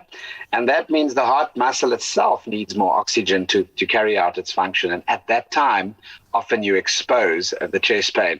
So with exercise, if you develop any form of excessive shortness of breath or chest pain, excessive dizziness, for example, that's when you should definitely have yourself checked out. And then, of course, chest pain that feels like an elephant sitting on your chest. They speak about an elephant crushing the chest, basically feeling that as with associated symptoms of nausea, sweating, what we call diaphoresis. Those are important signs to consider. And then also people complain about the abnormal rhythms of the heart as well, where the heart rate is all over the show and they heightened awareness and palpitations with that onset of pain and not feeling well. Don't leave it and assume it's just going to pass. Have it checked out and then ask for your family history as well, because that's very important. Yeah, absolutely. Well, Dr. Darren Green, it's always fantastic to chat to you, but don't go too far away. And you at home, stay tuned to your Feel Good Breakfast show as Dr. Darren Green will be answering viewer questions on matters of the heart and COVID-19. That number to dial 021 110 552. But of course, before we get to that, our fitness expert, Raul De Mornay, will be showing us a few exercises to strengthen and to protect our hearts. Yo, welcome back at your Feel Good Breakfast show, and you know we're about to get some work done. And now keeping the heart healthy is one of the best things you can do to improve your overall health. And your heart is, after all, a muscle too, and it will get stronger through physical activity. And anything from a brisk walk to strength training can all help the heart stay healthy. And studies have also shown that people who don't exercise are almost twice as likely to get heart disease as people who are active. So this morning, of course, I'll be showing you a few exercises to keep that heart strong and healthy. And I'm joined by the beautiful Jamie Lee Domberg. How are we doing this morning? I'm very good. Do you know what? I've never heard in my life like the bros say, bro, today I'm going to go train the heart. So I'm very excited that today we are training the heart. Okay? That's it. That's right. So we're doing heart training, and every day you should be working the heart. And we're going to do something fun, and it's very simple at the same time. 4 exercises. We're going to repeat for 4 rounds in total, and we're going to start off with something very, very simple. All right. So Jamie and I are going to start off with... Can I just say as well that I will be doing the variation. So if you can't keep up with Ryle, you can follow me, and we're just going to get you working out and just easing you into the paces of it. There you have it, guys. Okay, so if you want an extra challenge, of course, follow me. If you're just starting out in the gym world, then you can follow Jamie Lee, and she'll have the perfect grade down for you all. So let's get straight into it, Jamie. We're going to start off with our step-ups. I'm going to be doing an advanced version with a lunge. You're going to do a normal version, and we are targeting the legs. And this is a great way to warm up before we get into the other intense workouts, right? So this is the first of 4 exercises. So I'm going to step up. Make making sure my core's engaged, lifting the knee up nice and high. As I step down now, here's where the change comes in. I'm actually going for a reverse lunge, all the way down. Of course, you, Jamie, will show the normal version, standing straight up, and then once again, I come from my lunge all the way straight up again and back into reverse lunge. So my one's the intense version. Obviously, Jamie Lee's a little bit easier. I will be stimulating the glutes a little bit more in this version, and of course, needing incorporation in the core, but of course, both movements are targeting the glutes, it's targeting the legs, and it's targeting the core, and you are all going to love this one. 20 reps in total. That finishes off exercise number 1. Right now, we're going to move over to the couch again. Use anything you guys have at home. You can see we're using like a chopped off piece of wood, a table, a couch. There's no excuse. You can get creative. As long as it can support you, it's a perfect tool to get the heart healthy, get it in check, and of course, get the entire body fresh up. All right, so now we're going to do some seated squats, but this is very static, and we want to enforce that control. So the reason why we have the couch is to also make sure that we get the stimulation of the entire leg region by getting to that 90-degree angle. Without the couch, we can always cheat our squats. We want to cheat ourselves. We want to really work and make this effective. So the couch is there as a great assisting tool. All right, so Jamie Lee and I, starting off with squats, let's go down to the ground. Although on the couch, you can sit on if you need to, but make sure that spine is nice and stable when you are increasing.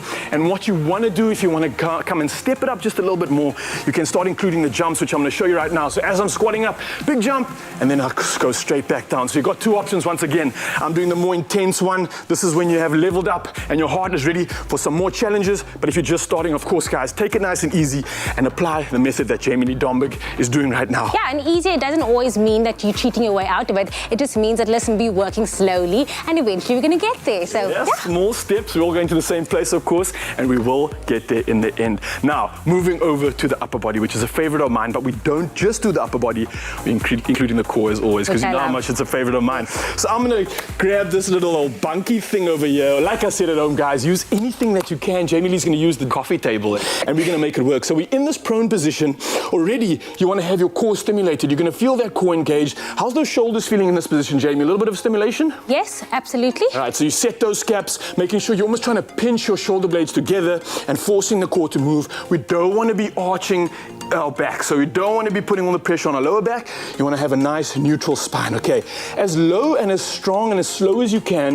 You want to lower yourself down. You don't have to go all the way down. Go as far as you can, and then let's go straight back up. All right, that's the first half of this movement. Now, we're going to go down once again, but now as we're pushing up, you're going to lift your left leg up towards your chest. There you go, all the way to the top, and now you can bring it down. Now lower your body once again, and now you can bring that right leg up. Working that core, squeezing, lovely form. Jamie Lee Domberg. I'm shaking, is that normal? That's normal, I'm shaking too. Okay. Feel it. Let's try one more and show everybody at home. Good, big stimulation of that core, a nice big squeeze. And of course, this is gonna get that entire anterior chain. We're working the upper body, the shoulders, the core, the hip flexors. And it's a perfect tempo. As you can see, we're not going gung-ho. It's not a lot of impact, but yet we're still stimulating the heart. You can hear my breath. I'm a little bit out of breath already. And that's exactly what we wanna do. It's a controlled increase in those beats per minute. Last but not least, of course, we're hitting the core straight on. And again, use the couch. You can sit on a bunkie or anything else that you need. And what we're going to do is the basic version is having your feet both on the ground, all right? Elbows are facing forward by having your hands latched behind your head. And you're simply going to touch one opposite elbow to the opposite knee. So left elbow, right knee, try and connect those. Squeeze, 1, 2, and then bring it straight down to the ground. And stay up nice and tall now. Let's go again. Squeeze, 1, 2, and now stay up nice and tall. Beautiful form. Squeeze, and stay up nice and tall. Now, if you want an extra challenge, of course, Jamie Lee's doing the graded version. What I'm going to attempt now is make it a little bit harder. So I'm going to take my hands off the chair. I'm also going to bring my feet off of this as well. So now I'm really just balancing in the air, trying my best. And we're going to do the exact same thing, but with no assistance from the ground. And as you can see, a little bit harder than the first one. I'm just about holding on to this. Jamie, how are those abs feeling on your version? We're good. We're good. Popping. We're living there. We're living our best lives. All right, guys. Well, clearly, I haven't really put that much effort into the workout, but yet I'm still feeling such a stimulation. I'm getting sweaty, and the heart's definitely pumping, and I know you guys are going to love this workout. So that's it. As simple as that. 4 exercises in total. I want you to repeat that 4 times and enjoy the health that your heart is going to own. I have one question for you. Do you train your heart, bro? Oh, yeah, bro. It's heart day today.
It's my Feel Good Breakfast Show.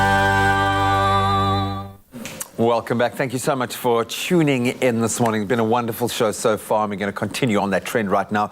And we're also going to continue to heap praise and gratitude on you. Before we get cooking, we've got to say a massive thank you. Woolies, along with Gift of the Givers, they've teamed up with the aim of distributing 1 million food care packs to families in desperate need. Now, each bag is filled with a balance of protein, of fresh fruit, vegetables, other staples, as well as much needed hygiene products to help curb the spread of COVID-19. Brilliant partnership with over 780,000 meals already donated. We are incredibly close to reaching that goal, as lofty as it seemed when they first set out. And we want you to join us, please, because together we will make a difference and achieve that target.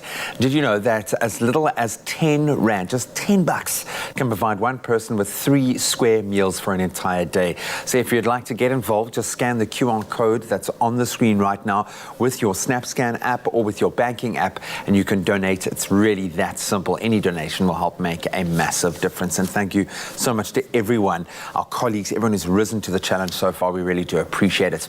Now, we all need to look after our bodies by eating the right food. It's a Medical Tuesday, and we're trying to promote that as much as we can, especially if you're tackling an event like the Cape Town Virtual Marathon. It's going to be massive.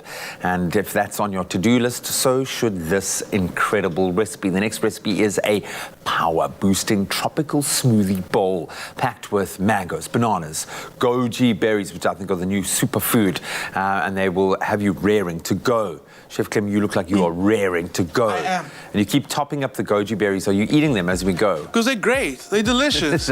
They're high in zinc, vitamin A, fiber, vitamin C. Wow. Hey. They really are a superfood. They are. I know we say like there are no superfoods, but maybe they are. I like them, yeah. And they sound like something from Dragon Ball Z, which is cool. They are from Dragon Ball Z, absolutely. But that's not the only superfood going into this tropical smoothie bowl. And in the middle of winter, who doesn't like a tropical smoothie bowl, man? Let's talk about the ingredients. So we've got some coconut flakes, so we just toasted them. We know that brings out more coconut flavor. We love that. Beautiful. We've got some banana chips. And you can use like regular banana. Banana just add a bit of crunch to it. Yeah. But you still get that beautiful banana flavor. I'm all about that texture, dude. Yeah. Crunch, crunch, crunch. Absolutely. Then we got some linseed, we got some pumpkin seed, the goji berries, and then we've got some pawpaw. The thing about keeping it tropical is also playing on seasonality. Pawpaw's not in season right now. Use what is. Yeah. Absolutely, just go for it. And we've got some coconut milk, and Woolies are so great. They love us so much, they put a ring on it. Thank you. Because no one's got time to be... It's 2019. Completely. And coconut milk is delicious. This is actually a delicious flavor combination profile really that's going on here. And if you want this recipe, incidentally, and to delve back into these ingredients, you can go to woolworths.co.za. Absolutely. Where's your banana? Inspirational. My banana. Okay, how do you open a banana? This is not like a trick question, though. I don't know. Show me. Show. You just... So apparently that's not how you open a banana. Well, it's working. So apparently what you're going to do is turn it upside down. How do you know which is... Okay, yeah. Like low-hanging fruit. Yeah, okay. There's your next banana. Okay, I feel like I did that well, and this is gigantic. You did really banana. well. Come on, okay, man. I loosened it for now you. I'm trying to wrap the banana again. Okay. So take a banana. Okay. Pinch the bottom. So it's upside down. Pinch it. Okay, pinched it. And then... What? Yeah, that's how the monkeys open it. So we've been learning from the monkeys. Apparently that's how you open a banana. Cat's laughing. I suppose because what it does do, it leaves you with a handle, a banana handle. It leaves you with the banana handle. Who's laughing now, Cat? Huh? Who's laughing now? Laugh at my banana handle. Who's laughing now? Cat's like... My banana has a handle, man. So it gives you a handle. Okay. We learned something today. Okay. I'm saying it's like a sword. I'm going to put your banana away. Now. It's enough. We got it. Well, now we're going to have to make enough smoothies for everybody. I'll have it. I'll use it. I'll hand it to you via the banana handle. Can you just pop it in there for me, please? Yes, like it. Oh, no, I'm dropping banana peels everywhere. Please, if anyone in our studio slips on a banana peel, it's Clem's fault. All right, okay, cool. Then we can hit with the pawpaw. So what we did, different to the first smoothie, this is going to be a smoothie bowl, which means you want it to be a little thicker because we're going to like decorate the top. And you're going to eat it with a spoon. And you're going to eat it with a spoon. And this is great because some people, and they said, especially when they do, like if they do their morning workout, they actually can't eat before they do their workout. I can't eat first thing in the morning. I can't do it, man. But they say that they can do a smoothie. Yeah. And the smoothie, like we said earlier, it's packed full of nutrients, really good, so it's going to give you that energy. Well, you see me every morning munching on my smoothie when I'm you do? here And because you shake it up? that's what I need in the morning. I can't do a big heavy. Yeah. And what we do is we need this, okay? So the toasted coconut going in. I'm going to keep some because I want it for decorations. I was going to say, keep that. You want to add that additional crunch at the end as well, yeah? And then a little bit of the crunchy bits of the other banana. How would you make banana chips? Can you dehydrate them in the oven? But you can buy them. So you would totally just dehydrate them in the oven, like the lowest temperature your oven can go, and then you just literally let it go. Flax seeds and then our goji berries. Yeah, a little bit of water, a little bit. Just help everything going. And then you don't want to also make it too smooth. I like keeping a bit of crunch in there. Yeah. Okay, everything goes down to the bottom. Tropical. Look at that. Okay, so like I said, seasonality is everything. So pawpaw's not available. Pineapple, mango, absolutely. You can buy it 100%. frozen as well. Just make sure you're keeping the seasonal. So we want it nice and chunky, like I said. Also, don't blitz it up too much that you don't see the ingredients inside. I like the little speckles of red that's in there as well. Yeah. So that's pretty beautiful. That's intense, full of the nutrients. Now, a smoothie bowl is not a smoothie bowl unless you decorate the top. Okay. So let's leave it exactly everything that we put inside there. We can use to decorate. So get a little bit of the banana chips on there. Then it feels like a meal. Feel like a meal. Those linseed seeds, get them off a bit of crunch. So Oprah told me, personally, that linseed seeds... Was this after she told you how to peel the banana? She showed you? Yeah. Okay, so linseed seeds, you should actually crush them first to get the nutrients inside there because the shell on the outside is quite firm. So it's difficult to break so it up. you don't digest You got to crush them. Yeah, so crush those up before you sprinkle on there. Okay. Obviously, the NutriBullet does it for us when we're actually blending it up inside the smoothie. What else are we missing? The gojis. Gojis are really great. If you have never had a goji tea, just steep some of these in goji tea with a little bit of rooibos. It's amazing. It's really good. Smoothie bowl's done. You make this, everybody's happy. Try it with the kids, because the kids really love it because they like all the texture and the crunch on the top. It's a great way to sneak some veggies in there. To get the nutrients in, for sure. A little bit of spinach, and you just tell them like it's a Hulk smoothie. It's a Hulk smoothie bowl. A little bit of Abba, boom. There we go. And it's so simple, so good. And it does really keep you going. I would make this in the jar, 3 o'clock, 4 o'clock. We need that slump, hit that. And getting some nice natural sugars in there as well, but a host of wonderful nutrients. This really is a power smoothie, especially if you're going to be taking on the Sanlam Cape Town, the virtual marathon. It's still going to be quite an ask for your body, so put back in what the training takes out. And you can find this recipe at woolworths.co.za. Thanks to the Woolies team, man. Yeah. Hey, blessed by an auspicious downpour of rain. I love it.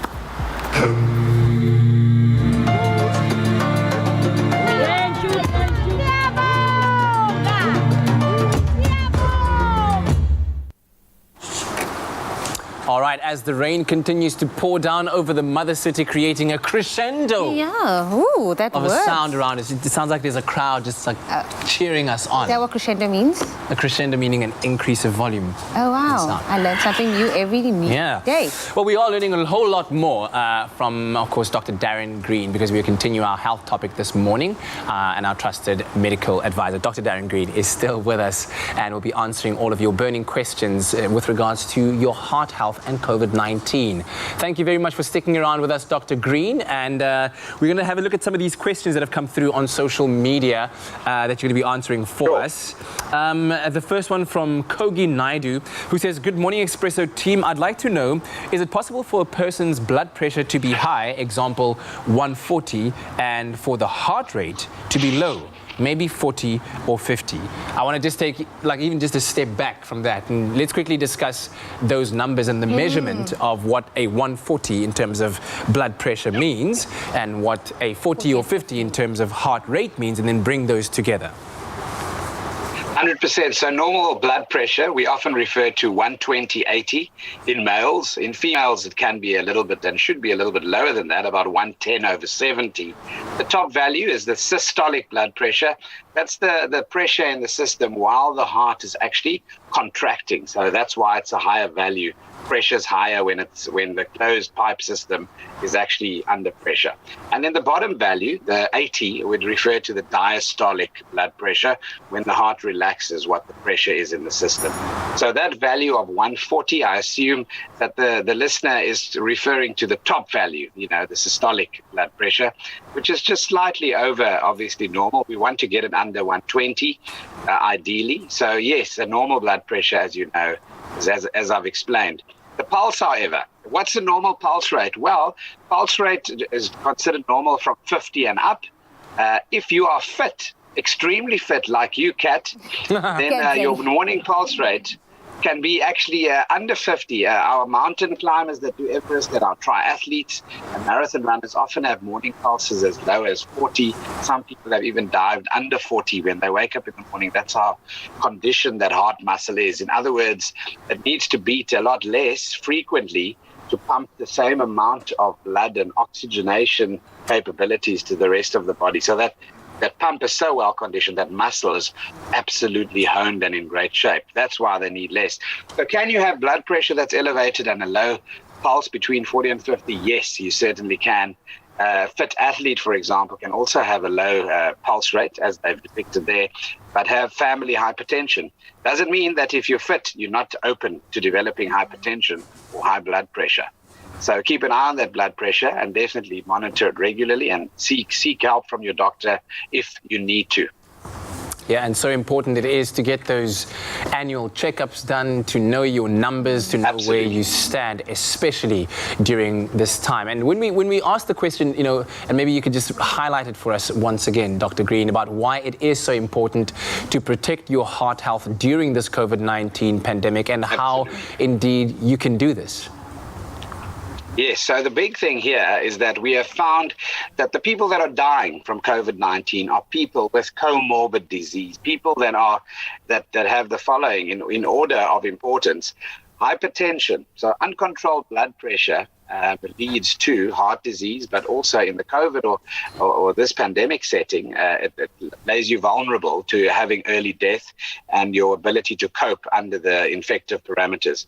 The second component, obviously, is diabetes that you know about, and then, of course, coronary vessel disease or cardiovascular disease. And why that's important is COVID can affect the work of the heart in many ways. With the lungs being sick, your heart has to work harder in oxygenating the rest of the body, so it puts the heart under strain. That's why COVID infection actually sometimes exposes, obviously, the heart. Then myocarditis, which is inflammation of the heart muscle itself. Obviously, we're looking at the effect of what they call the ACE2 receptors and its expression in the heart muscle, and how that then relates to weakening the heart and can cause permanent damage to the heart, by the way. Like training with influenza virus does, so too you can develop scar tissue in that muscle and weaken the function of the heart down the line. And then obviously one must also consider in COVID, you have the conditions associated in the arteries and the veins of what we call thromboembolism, where you can have the blood viscosity, the thickness changing, clots forming, that kind of thing, which could also then block the pipes and lead to poor blood supply to different body organs and cause dire effects. So that's why it's important to look after the heart, and that's why we need to obviously look at primary and secondary prevention, and that would mean things like regular physical activity, not smoking, for example, meticulous control of your blood pressure, and then, of course, eating healthily and looking at the inflammation that comes from eating certain. Well, thank you to Dr. Darren Green, for sharing your knowledge on the matters of the heart and COVID-19 with us this morning. It's always so great to have you on the show with your expert advice on all the important health matters that affect so many of us. And of course, we were even saying that you know everything about the heart. You would even tell us how to mend a broken heart. But thank you so much, Dr. Darren Green, for your time this morning. Thank you. Thanks, guys, and keep up the good work. Thanks for helping educate South Africa. Thank you. Thank you very much to Dr. Darren Green, and to you out there, keep your heart healthy.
It's my feel good breakfast show. Happy birthday, a very happy birthday to you. It's your special day. Hopefully someone loves you enough to have seen through a beautiful birthday dedication. It's time now to celebrate more birthdays with you, our loved and loyal viewers. And of course, you share your birthday with some pretty amazing people today. In fact, this is going to be one of the most loved human beings, never mind ex-US presidents, Barack Obama. He turns a whole 59 years old. He seems young. He's youthful. Yes, he's that's got a soul. youthful energy about him. But he was, of course, the 44th president of the United States of America, the first African-American commander-in-chief. He's also husband to Michelle Obama and father to two beautiful girls. It's been nothing but a pleasure watching him serve his years and still remaining pragmatic and just a wonderful human being. Yeah. And boy, doesn't the world miss his influence and energy right now. So a very happy birthday. And that Barack smile that could just Obama. literally light up entire room. Yeah, It just felt yes, so safe when he yeah. spoke. Yeah, I was live on air when and I got to do that, go like, this just in, Barack Obama has just become president of the United States of America. So yeah, I'll always have a very, very special place in my heart for him. Happy birthday. Happy birthday. And then keeping it flowing to you, our love viewers as well. This one is for Yoliswa. Happy 18th birthday to Yoliswa Jacobs. I wish your birthday was celebrated as a national holiday so that we get a day off to be with you. And this is from your friends. I wish so too, so we could celebrate with you. But then the next one is for happiness. Happy birthday to Happiness Hope Soyaya. Do not be bothered by your age. It is merely the number of years the world has been enjoying you. So be happy and have fun. And this is from your family. Oh, that's very cute. Then a happy 21st birthday to Tandokazi Hlobo. That's a big birthday. I hope you are enjoying it. More life to you, beautiful. Enjoy it to the max. And that's coming to you from your whole loving Hlobo family. And then a happy birthday to my handsome son, Alonzo Lawrence. May God bless you with many, many more years. We love you very much. Enjoy your special day. That's coming to you from your parents. And then Donovan Lee, some people get wiser with age, some people get richer with age, but everybody gets older with age. So good luck on the other two, and happy 22nd birthday to you from your friends. And then the next one is a very, very special one. Happy birthday to our very own and amazing colleague and friend. Wishing you a day full of laughter and happiness. May every moment of your outstanding life be accomplished. Happy birthday to Cindy! So much, and I'm sure she's upstairs smiling now. Yeah, in the our director says she's got a big smile. Look at that gorgeous face. We love you, Cindy, and appreciate you as well. Thank you so much. And we're going to round it off with someone who I've gotten to know kind of indirectly through social media. Is one of the most supportive viewers I think that we have. Yes. Also loves his Afternoon Express if you've followed him on any of his social media platforms. But a very happy birthday to a young man who I understand we have on the phone right now. Happy birthday, Mr. Brad Brown. Brad, are you there? Hi. Hi. How are you? Look at he's just playing it down like, hi. Like, how are you, man? Fine, thank you. Dude, we absolutely love you, and I love the fact that you are such a big fan. What is it about our show that has made you such a fan? Because you are so supportive, and we really do appreciate it. What do you love about Expresso? Why do you tune in and help us in the way that you do every day? The content that you guys produce every morning, and the energy. The energy. And you must have a lot of data because you are everywhere, like on every social media platform, whether it be Twitter, Instagram, Facebook. I'm sure if you had our WhatsApp numbers, you would be checking us out of there. But thank you so much for the constant support and always just hyping us up. I mean, you are the best hype person ever. But a happy birthday to you from all of us here at Expresso. I hope you have an amazing day today. Thank you, guys. Sending love. Oh, man, and Kat's going to sing you a song a little bit later this morning, just for you, man, just especially for you. But Brad Brown, one of our most loyal viewers, and we really do love him. And if you want to send through a birthday message, make contact with us about your special day, you can send those videos to 071-640-6551. That's our WhatsApp line. Or you can email your birthday wishes to birthdays@cordova.tv. Give us kind of a 24-hour lead time just to make sure that we can get it in time. But we love to hear from you right now, though. Let's get back into the news headlines.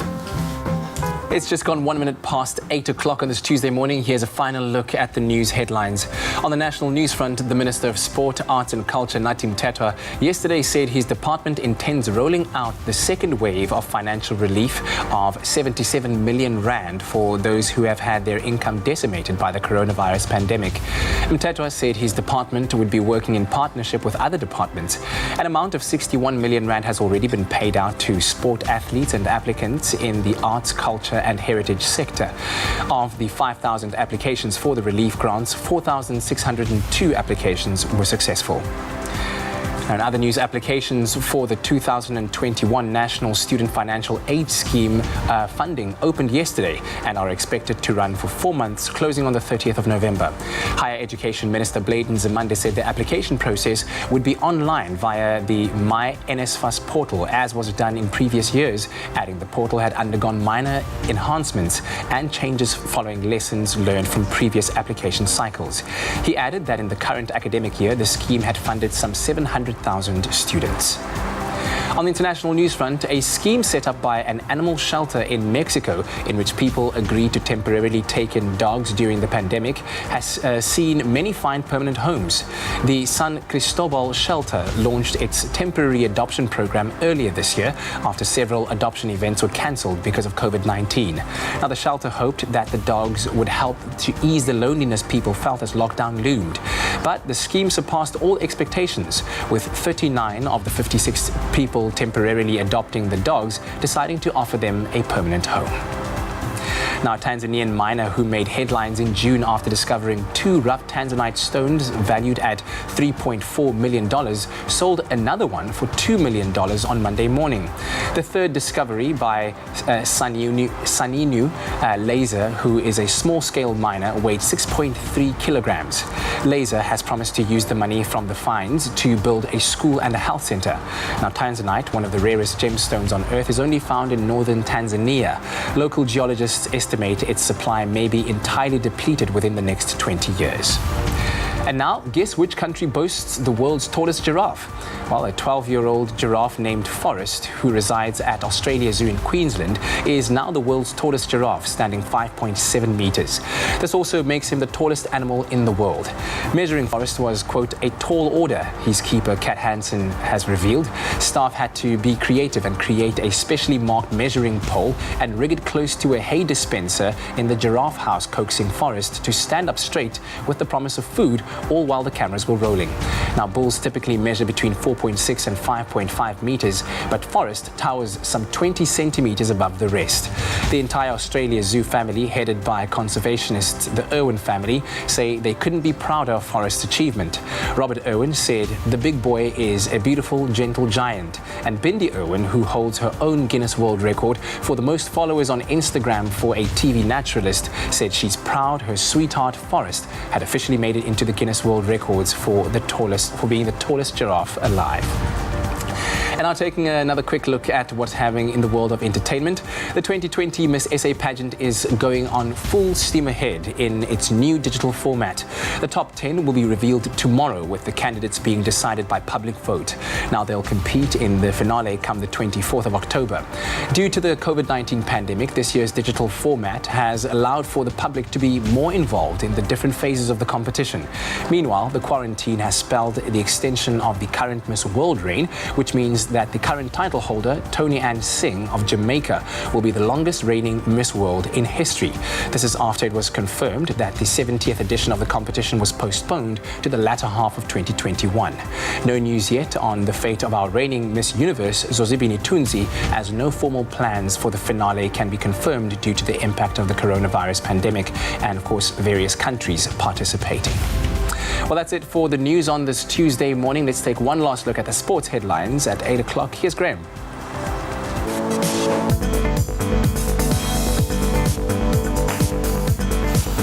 Thanks so much, Kat. Well, it seems that once again COVID-19 is dominating our sporting headlines as well. South African golfer Brandon Grace has withdrawn from the Barracuda Championship after testing positive for the coronavirus. The 32-year-old was tied for second place through 2 rounds of the championship when he withdrew from the competition. He is now the 8th PGA Tour player to test positive for COVID-19. Grace will now be isolating for the mandatory 10 days. Then on to South African cricket. SA's Director of Cricket, Graham Smith, yesterday confirmed that the scheduled tour of the West Indies has now been postponed indefinitely. Smith added that the Proteas will likely only be back in action in November at the earliest. The Proteas were first forced to postpone their tour of Sri Lanka and then their ODI series against India in March. That, of course, cut short due to the COVID-19 pandemic, the onset thereof. And then on to athletics. Finally, the Diamond League athletics meeting in Doha, initially scheduled to take place on the 9th of October, has now been brought forward by 2 weeks and will take place on the 25th of September. The event in Doha was first pushed back from April due to concerns over the spread of the virus. The competitive athletics season will start officially on the 14th of August in Monaco. Wishing all of the South African athletes all the best of luck. That's where we leave our sport for today. Let's take one last look at our weather.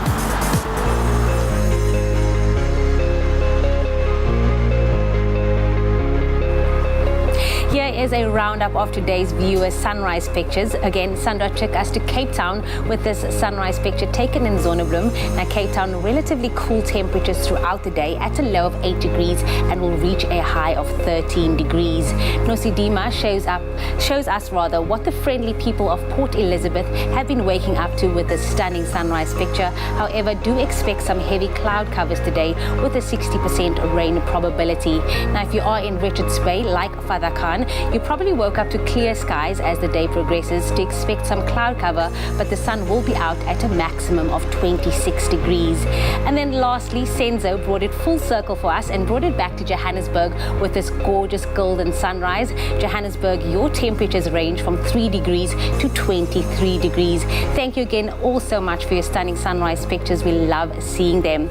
Now, yesterday morning, we did report on Tropical Storm Isaias ravaging the west coast of Florida in the US, and this morning we moved to the east coast of the country where more than 1,300 firefighters backed by helicopters and water dumping planes have been battling a massive wildfire in California dubbed the Apple Fire since Friday.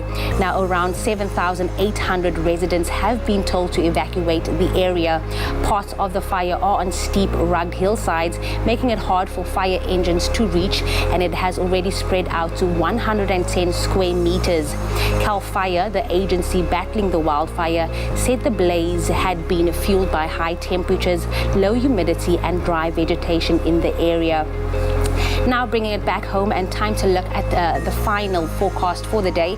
Polokwane, your starts at 5 with a high of 24.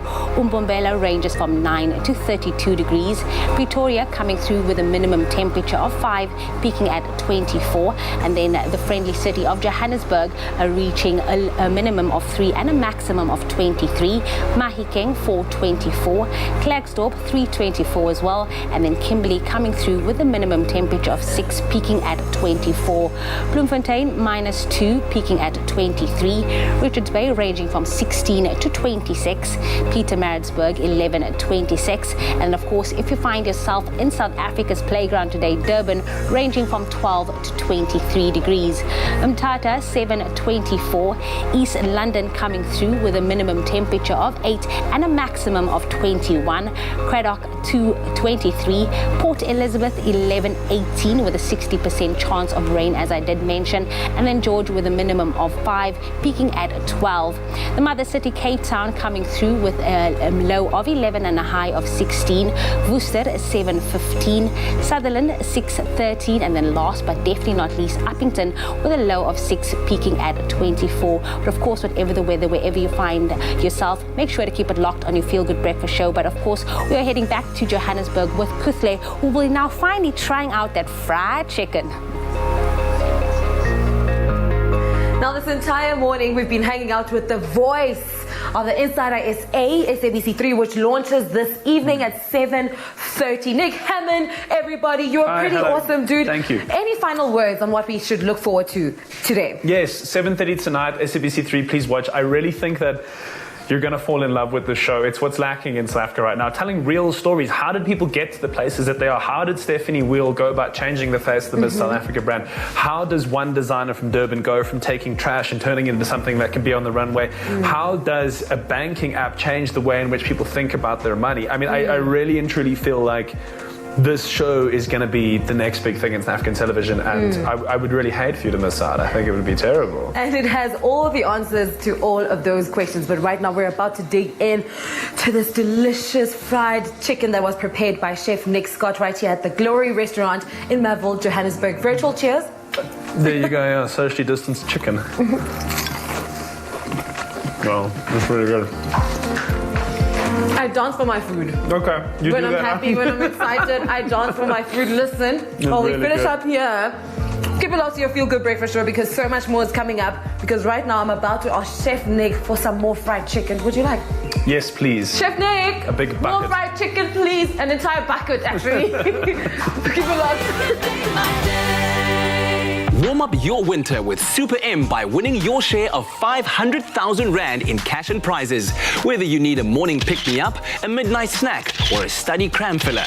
Buy any Super M, follow Super M SA on Instagram or Facebook, upload a photo of you enjoying a warmed-up Super M, and use the hashtag warmupfiller to stand a chance of winning your share of that 500,000 Rand in cash and prizes.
It's my Feel Good Breakfast Show. You're tuned into your Feel Good Breakfast Show, Expresso on SABC3. Now let's talk about a topic that is sometimes probably swept under the rug more often than we'd like. Colorism, a term that describes the phenomenon of individuals being treated with prejudice based on varying degrees of skin color, which is typically demonstrated by the favoring of light-skinned individuals over darker-skinned individuals. Now, to help us understand this topic further, the insightful Lebo Mashile and Ayanda Mantombazane Mhlongo join us for the Ingram's Skin Session talk about the politics of beauty around the topic of colorism and how we can encourage each other to be brave in the skin that we're in. Ladies, thank you very much for joining us this morning. Thank you. Also now with social media, you see a lot of women speak about the fact that, black is beautiful, we celebrating melanin and all of that, but maybe bring it back to you. What does your skin mean to you, and how do you wear it bravely? I believe as a dark-skinned woman, or woman rather, my skin is exactly who I am. It encompasses everything about me, my journey through life, through unpacking exactly who I am and learning more about myself. It literally encompasses everything that I am. And I think the importance of understanding your skin color and accepting your skin color goes beyond just being who you are. It also goes to who your ancestors are, how you were formed, and it also then carries on into other generations. In every society where you've had colonialism, slavery, institutionalized racism, you have colorism. And colorism is it's a form of discrimination that exists amongst people of color. So colorism is there in India. Colorism is there in Vietnam. Colorism is there in Japan. It's in Brazil. It's in Africa. It's in South Africa. It's the privileging of people with lighter skin who are people of color, So, one of the practical ways that we see it, look at who gets cast in leading roles. Look at TV presenters. Beauty is a form of currency, right? And beauty is a double-edged sword, So on the one hand, beauty is a wonderful thing to celebrate. It's a tool of expression. It's a tool of self-identification. It's how we feel good about ourselves. But on the other hand, beauty also becomes a weapon in the hands of patriarchy, in the hands of the media, in the hands of all these people who want to control how we see, how we feel about ourselves, right? Yeah. And we see this in how particularly light-skinned women are so visible in the media at the expense of dark-skinned women. So social media has created a space where it's possible for people independently to be able to represent themselves, So, you turn on Instagram, you see beautiful black bodies, you see fat bodies, you see plus-size bodies, you see queer bodies, you see gorgeous dark-skinned women like Ayanda. And in many ways, that is a rebellion against what mainstream media has been showing us for such a long time. Look at any soapy in South Africa. Look at who's on the magazine covers. Look at who is cast as romantic leads, who we elevate as our beauty queens, who the biggest pop stars in this country and in the world are, Light-skinned people, particularly light-skinned women, occupy a lot of space, So colorism is violent, it's inculcated from the time that we are young, songs like Ngwana o tshwana le lekhalate, or our obsession with light skin in this country. The fact that skin lighteners are a major product and an industry, a global industry, right? All of this tells us that dark-skinned people, particularly dark-skinned girls, get told from the time that they are born that you are invisible, you don't matter, you're not worthy, So reclaiming your skin as a black woman, reclaiming the beauty of black skins, particularly darker hues, it's a profound act of love, but also of resistance and rebellion against institutionalized racism. Wow. Very, very well said. And it echoes back to, like you're saying, singing songs like Twang, Twang, Twang and ending it off with Ngwana o tshwana le lekhalate, which is something that we grew up with and you kind of just accept it as, but this is the norm of our community and this is how we celebrate a beautiful thing. But when you think about how it almost rewires your mind and prepares it for what is out there, it's extraordinary to think about it like that. And so to that, I want to ask the question, and I can start off with you again, Ayanda, about why do you think that we do not speak more openly about colorism, especially within our black and colored communities? Once you are dark-skinned and you stand up against something, there's a bigger chance for you to be ostracized than to actually have support. And so normally when people don't speak out, or when dark-skinned females like me don't speak out against something that affects us, it's more based on fear than anything else. And like Lebo had actually touched on initially, only now in 2020. Only now are we starting to like say, oh my gosh, actually, this dark-skinned chick is beautiful. Only now am I seeing roles on television with females that look like me. Only now am I seeing newspapers and magazines with dark-skinned girls. Only now am I seeing a top 20 of a pageant with girls that look like me. Whereas when I grew up, when I'm only 28, when I grew up, all I saw were a bunch of light-skinned women. And my mom is actually quite light-skinned. And so it was quite confusing because then it even dates way back to primary school when I'd go to school and everyone would be like, is that your mom? Why are you dark and your mom is so light? Yeah. How does that actually work out? And then it also dates back to your family saying, you look more like your dad and not your mom. And that's coming off as quite offensive. And so when we don't necessarily stand up and say, hey, can you guys chill and understand that me being dark-skinned means I'm also beautiful, means I'm just as smart, means I'm just as able to do. Only now are we experiencing this. And mainly everything has been based on fear and on fear of being ostracized by your very community. I mean, it's enough to deal, with other races looking down at you, but can you imagine being ostracized by your people too, just because you happen to be 5 shades darker? Now, between the editing apps and the social media platforms, the pressure to look a certain way can really be daunting. How can we, as the torchbearers of the entertainment industry, better educate society to celebrate the vast skin tones we have right here in South Africa? I love what I see content creators on social media doing. I love the fact that social media is open to everybody. You don't have to go via mainstream media anymore to get information, to see beautiful images, to get inspiration. You open up your phone and you see people representing themselves how they want to be seen. And I think that is profoundly liberating. Every time I see a body positive post, every time I see a post with a woman showing her cellulite or showing her stretch marks or showing her post-birth body, or us celebrating skin hues that have been degraded, that have been ostracized, that have been made fun of, that have been erased, every time we see this, it's like an act of liberation, it liberates the person who is posting it and sharing it, but it also liberates everybody who's watching.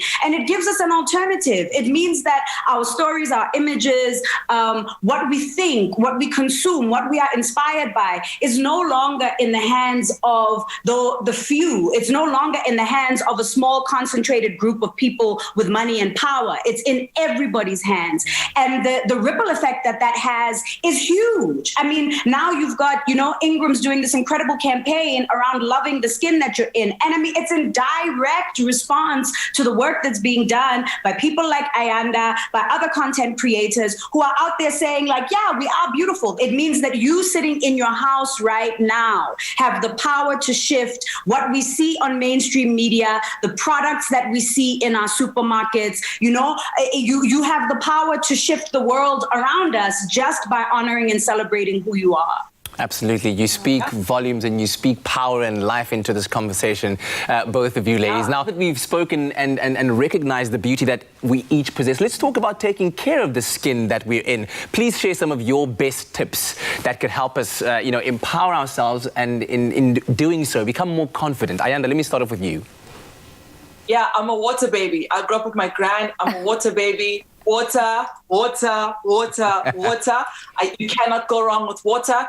And also my gran really forced me to use Ingrams from the time I was a kid. And it's actually benefited me like so crazy. 28 years later, I have super smooth skin. Water. Water's my secret.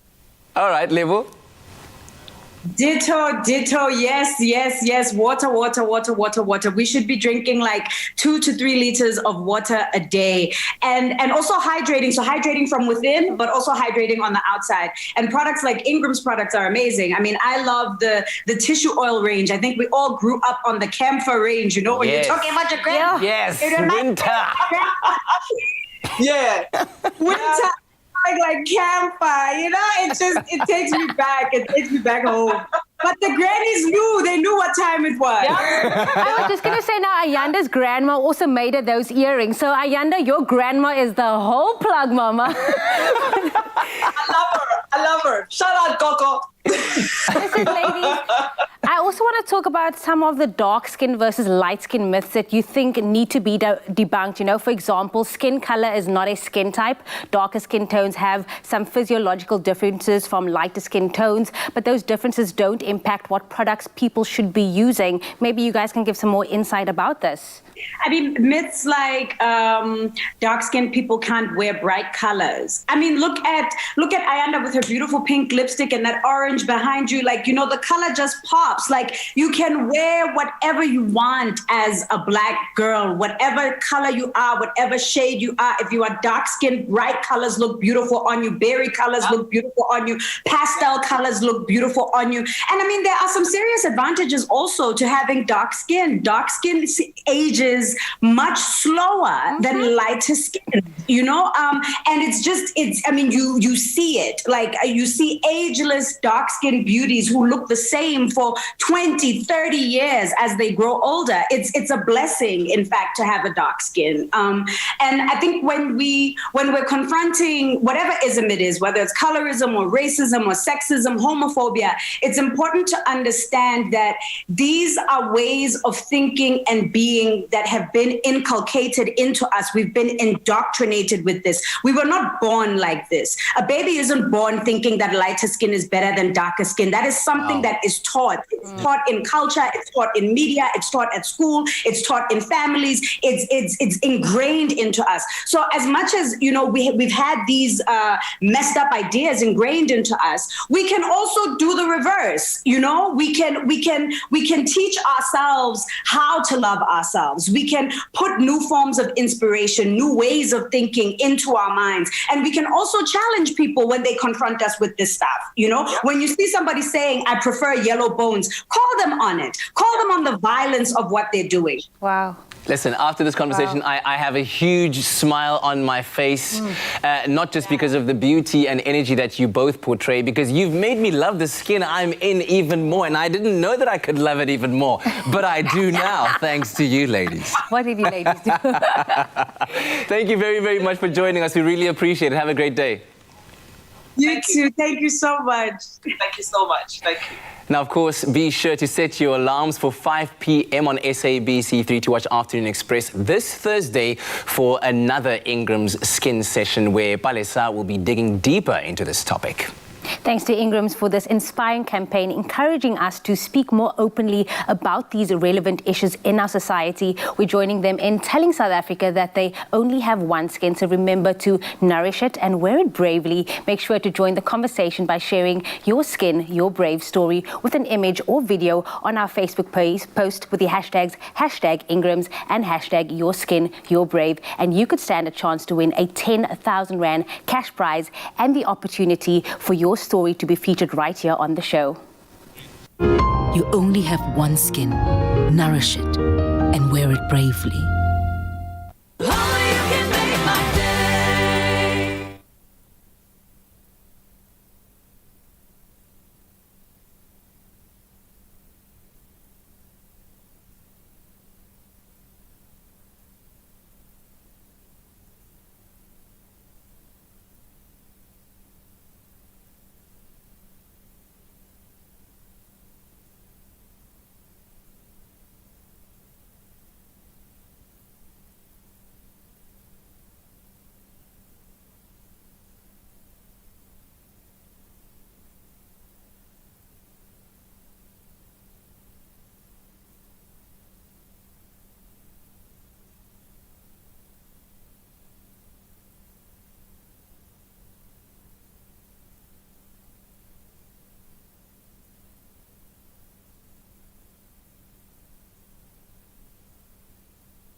It's my feel-good breakfast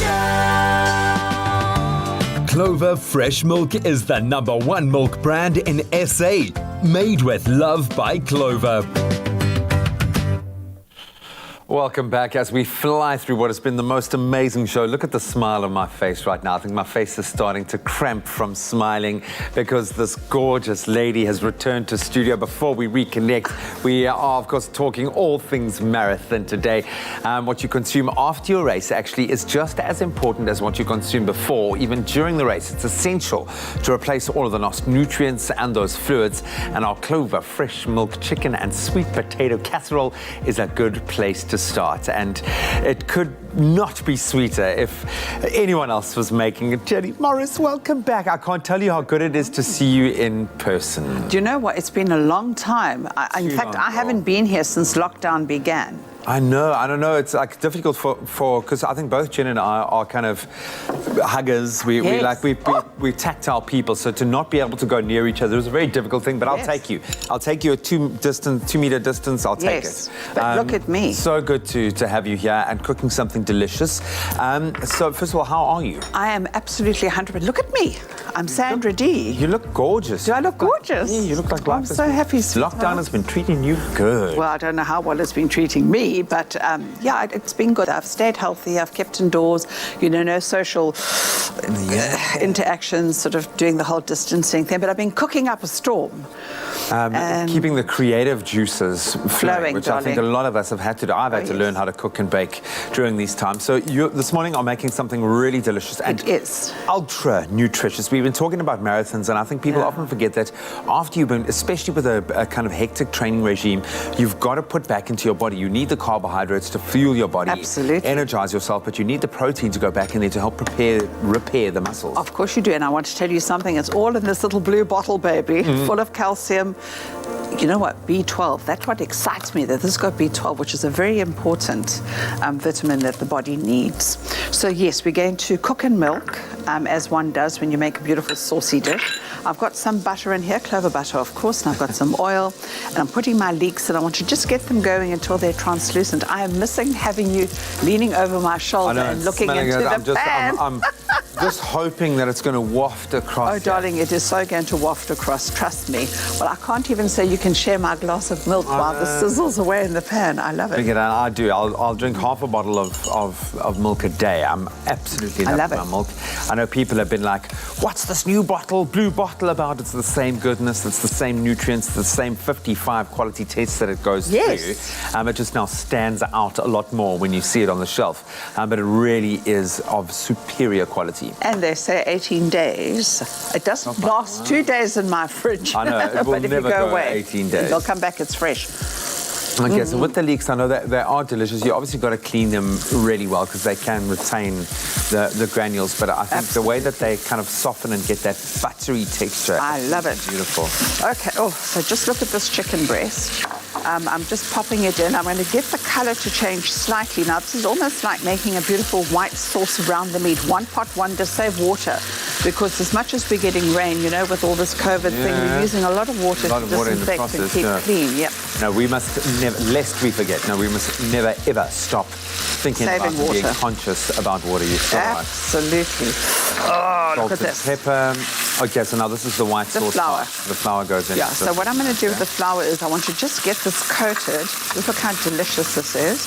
And then I'm going to just add milk. It takes about 2 cups of milk in the recipe, but I'm going to just keep it adding until it coats beautifully, because what I'm looking for here is I don't want the sauce to be too thick. Okay. Because it's got to continue to cook in the oven. So I'm going to just go in with a little bit. So you weren't kidding, this glass of milk really is for you to drink. It is for me to drink. Of course it is. I'm just scared I'm going to get a white moustache. I've got a beard because my eyebrows are falling out and they land on my chin.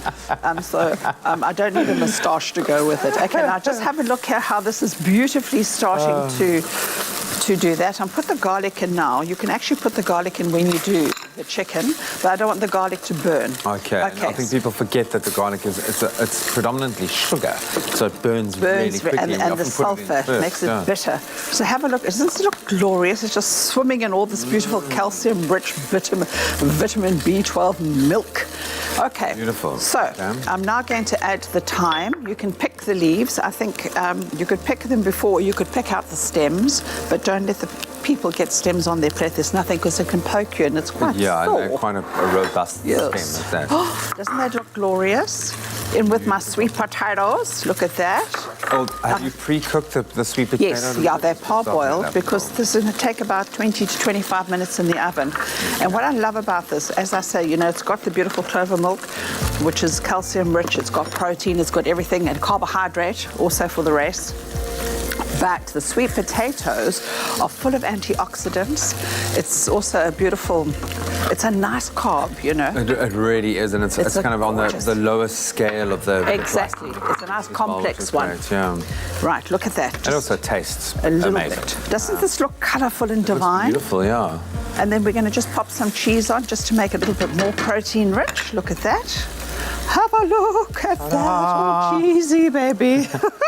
You weren't kidding about a one-pot wonder. No, look at that. Easy. So we waste not, want not, and then I'm going to just switch it off and pop it into the oven, 180 degrees, for 20 to 25 minutes, and you will have a meal. Isn't that beautiful? Lovely? Gorgeous. It gets I mean, it looks spectacular at the end, but I like that slight caramelization on the top, the crispy cheese. I think it's going to complement the flavors. Absolutely beautiful. Incredible. Yay. Welcome back. Now you've earned yourself another swig. Absolutely love that. That is a meal for more than just marathon recovery. I think you can make that any day of the week. You can head over to expressoshow.com to get the full recipe. But if you missed any of the steps, here's a quick recap.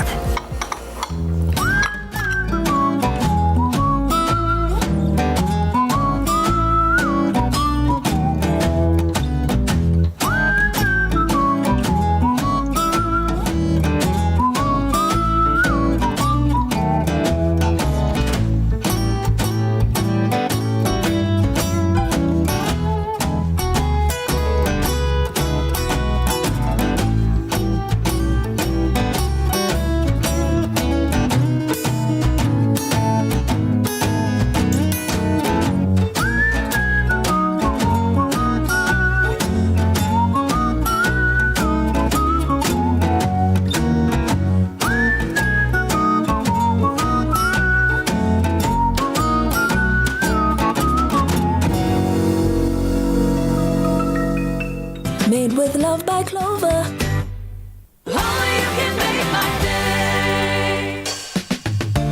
Clover Fresh Milk is the #1 milk brand in SA.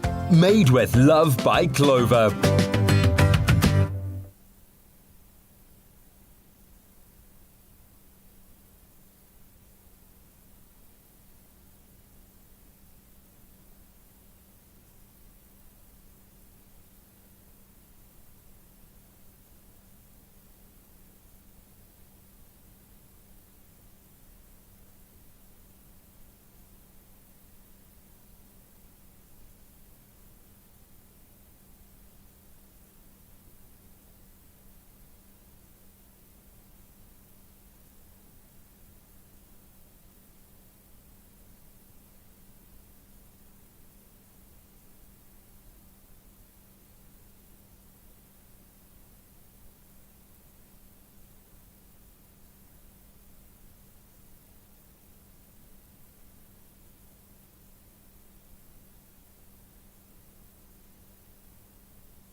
It's my Feel Good Breakfast Show. You are still locked into your Feel Good Breakfast Show, Expresso, right here on SABC3. Right now, Jamie, we're going to delve into something that's very important, particularly for women out there. Now, your body needs iron to function healthily. Women are prone to iron deficiency, and the problem affects as many as 1 in 2 South African women.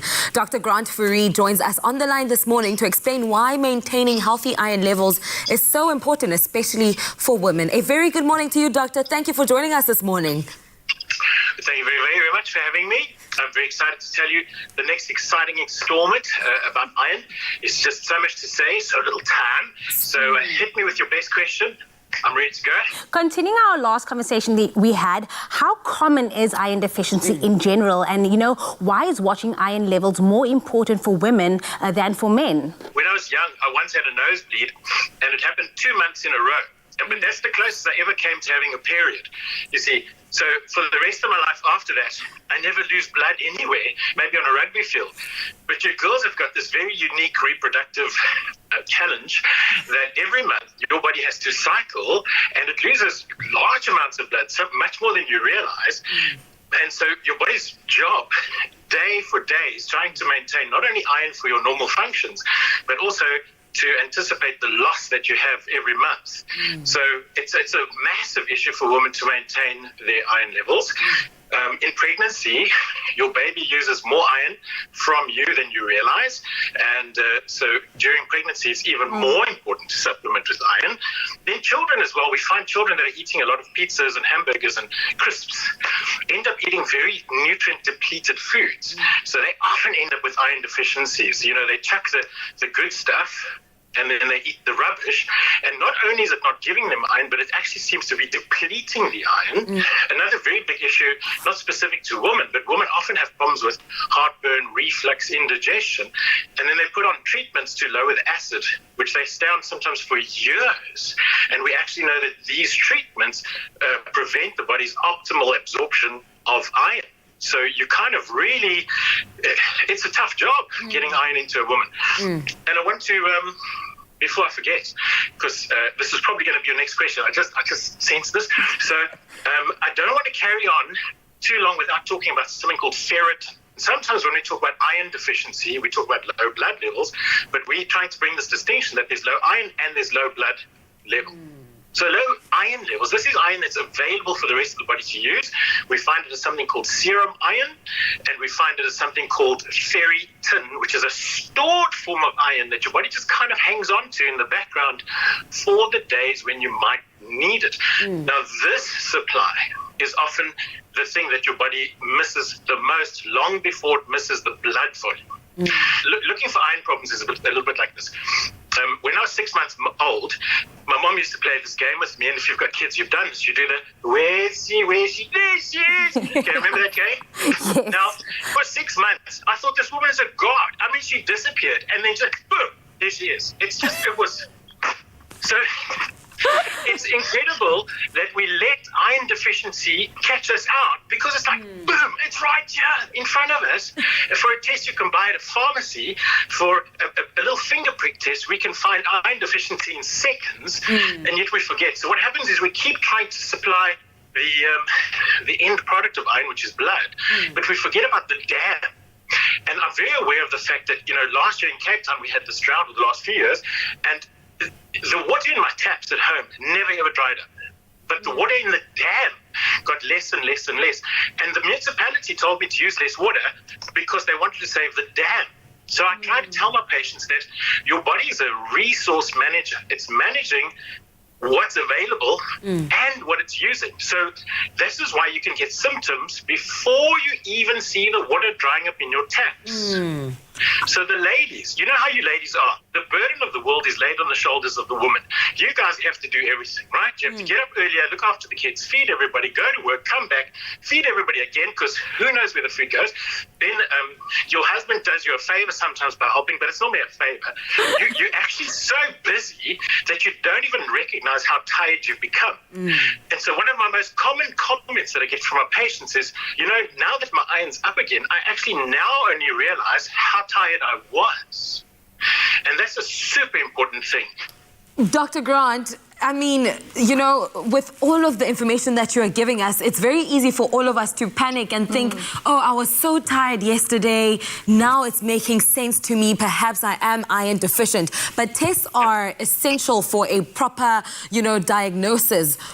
Why should one use a Ferry Check test for, and how exactly does, you know, the test work? Where are Ferry Check tests even available from, Doctor? Ferry Check test is an amazing innovation that allows the man industry to go into a pharmacy and do a very cheap test that actually looks at your ferritin level, which we are actually starting to regard as the most crucial level when we're deciding if the woman needs iron, because we see how it becomes so depleted and it's so hard to fill up again.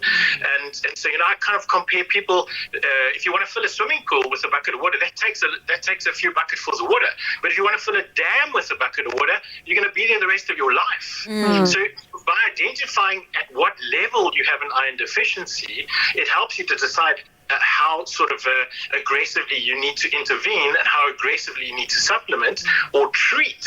So for me, the thing is, the ferritin is a guide, and that should say to you, right, my ferritin's low, I'm feeling tired, now I go to my doctor and I say, doctor, please can I have an iron profile test? So he tests my blood count, my serum iron, a hormone in my body that carries iron called transferrin. So he tests the dam, he tests the river, he tests the blood, he tests, oh no, there's no blood in the river, that's gross. So he tests the river, he tests the tap when you open it, he checks what's coming out the end of the tap. And that's how we know sort of the whole story. So we're trying to not be the doctor anymore that waits for it to happen. We're trying to be the doctor that tells you this is going to happen if you continue in this way. So it's predictive. Prevention sometimes is better than cure. Thank you so much, Dr. Grant. Thank you so much, Dr. Grant Fourie, for answering all our questions this morning with regards to iron deficiency. I think we both can take away from this so much, and you need to go get tested, Mama. Of course we do. I hope that you have an awesome morning. Of course, Doctor. After this, we are continuing the conversation. Brilliant. Saving lives. This saves lives. We truly appreciate Dr. Grant here on the Feel Good Breakfast Show. Just his enthusiasm and his willingness to teach about something that's truly important that affects 1 in 2 South African women. I hope that you were taking down notes. Now, everyone gets tired from time to time, but if you feel exhausted every day, you may be suffering from fatigue, a symptom of iron deficiency. 1 in 2 South African women suffer from iron deficiency. So if you are concerned about your symptoms, it's very important that you find out with certainty whether iron deficiency is the reason by speaking to your doctor in order to work out what is causing your symptoms and how to treat it. Get the right amount with FerryMed, South Africa's #1 prescribed iron treatment. Visit ferrymed.co.za now for more product information. So let's talk about the big Master Your Look journey. It has been an amazing one, and we've learned so much about perfecting our look, from our head to our toes to what to wear, the best tips on grooming and maintaining our beards, and of course, for some that's, you know, to get your slickest, savviest look out there. And for me, it's not necessarily about perfecting it, but perfecting the way that you feel in it. So you becoming comfortable in your own skin. So we are excited now to be announcing our final big Master Your Look competition winner. Some amazing hampers up for grabs. Drum roll, please. A huge congratulations to Mondley Shesley. Well done. It's Shazzy. Mondley Sharzy, well done, son. You've won yourself a 5,000 Rand shopping voucher up for grabs. That's That's cool. Yes. Jamie Lee's jaw is on the floor. You can pick it back up, ma'am. Okay. Mondley said this. He said, I embrace my uniqueness by keeping myself looking clean the whole time. Big shavers help me look clean, neat, and tidy as I use them to neaten up my beard. Look at that man. Say it again, Jamie.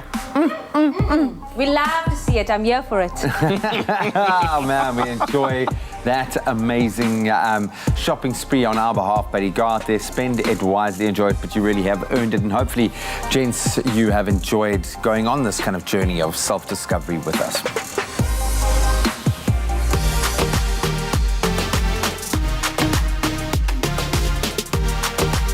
Master your look with Big Flex.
It's my Feel Good Breakfast Show. Welcome back, everybody, to your Feel Good Breakfast Show. Thank you so much for choosing to wake up with us on this Tuesday. Now, we're about to tap into this week's selection for Tuesday Tunes with our very own Katlego Mabu. But first, as you know, we love to send you into the rest of your day with some words of wisdom and some encouragement to set the tone and the mood for the day. And it's Women's Month, so we are celebrating an incredible woman. And today, our wise words are coming from Maria von Trapp. And yes, if that name does sound familiar to you, it's the same name, of course, from the iconic lead character from the timeless classical music and film, The Sound of Music. What you might not have known is that the story of the governess who won a family's hearts with the power of music is actually inspired by a real Austrian family who fled Nazi-occupied Austria and went to the US. What an incredible tale. The Trapp family gaining fame in their native Austria before moving, of course, to the United States during World War II, at the beginning of World War II. And Maria once had these beautiful words. She says, music acts like a magic key to which the most tightly closed heart opens. Never a truer word has been said, and that certainly applies right now. Hopefully this will open your heart. The time has finally come where we get to embrace our Tuesday tunes with Kat. He is joined by a wunderkind in Michael Wilson Trollope on the piano. This morning they're performing February Song by one of Kat's favorites, Josh Groban.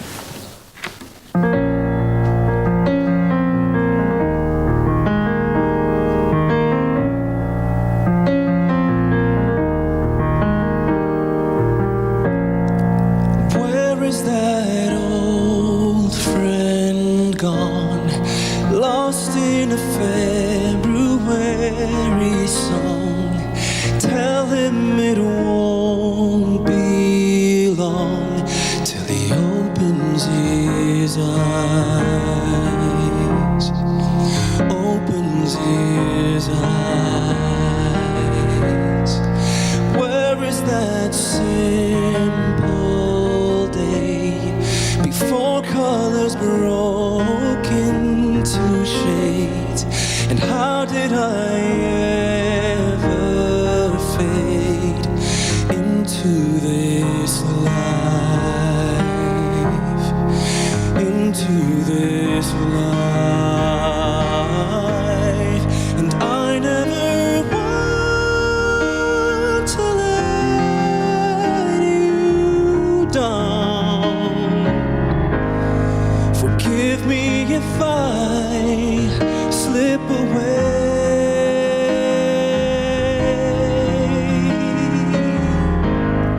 When all that I've known is lost and found, I promise you I'll come back to you one day. Morning is waking up, and sometimes it's more than just enough. When all that you need to love is in front of your eyes. It's in front of your eyes. And I never want to let you down. Forgive me if I slip away.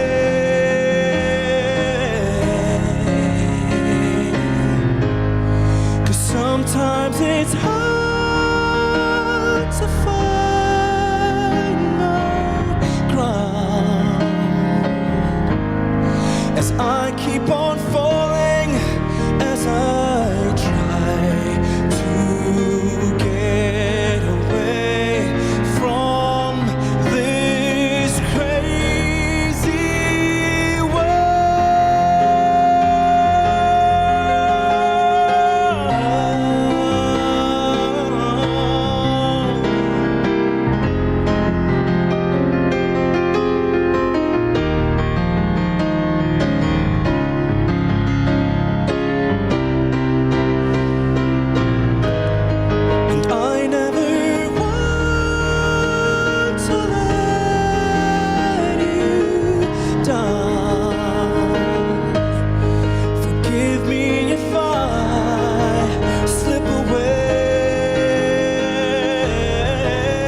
Where is that old friend gone? Lost in a February song. Tell him it won't be long till he opens his eyes. Opens his eyes.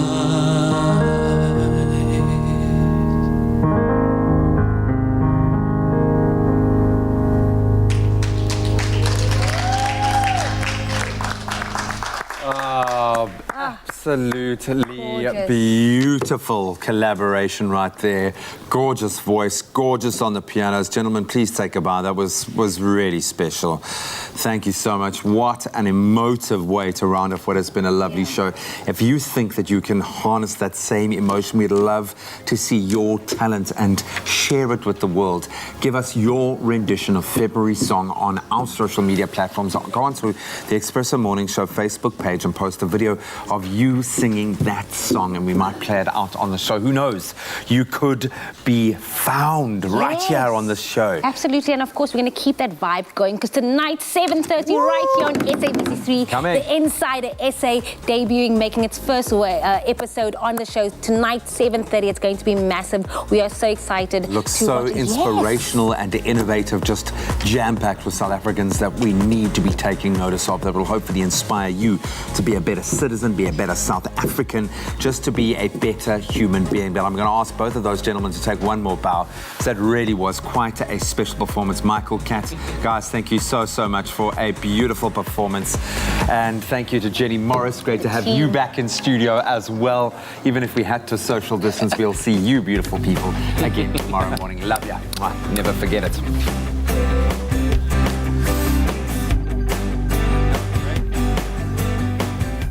Expresso Show, made with love by Clover.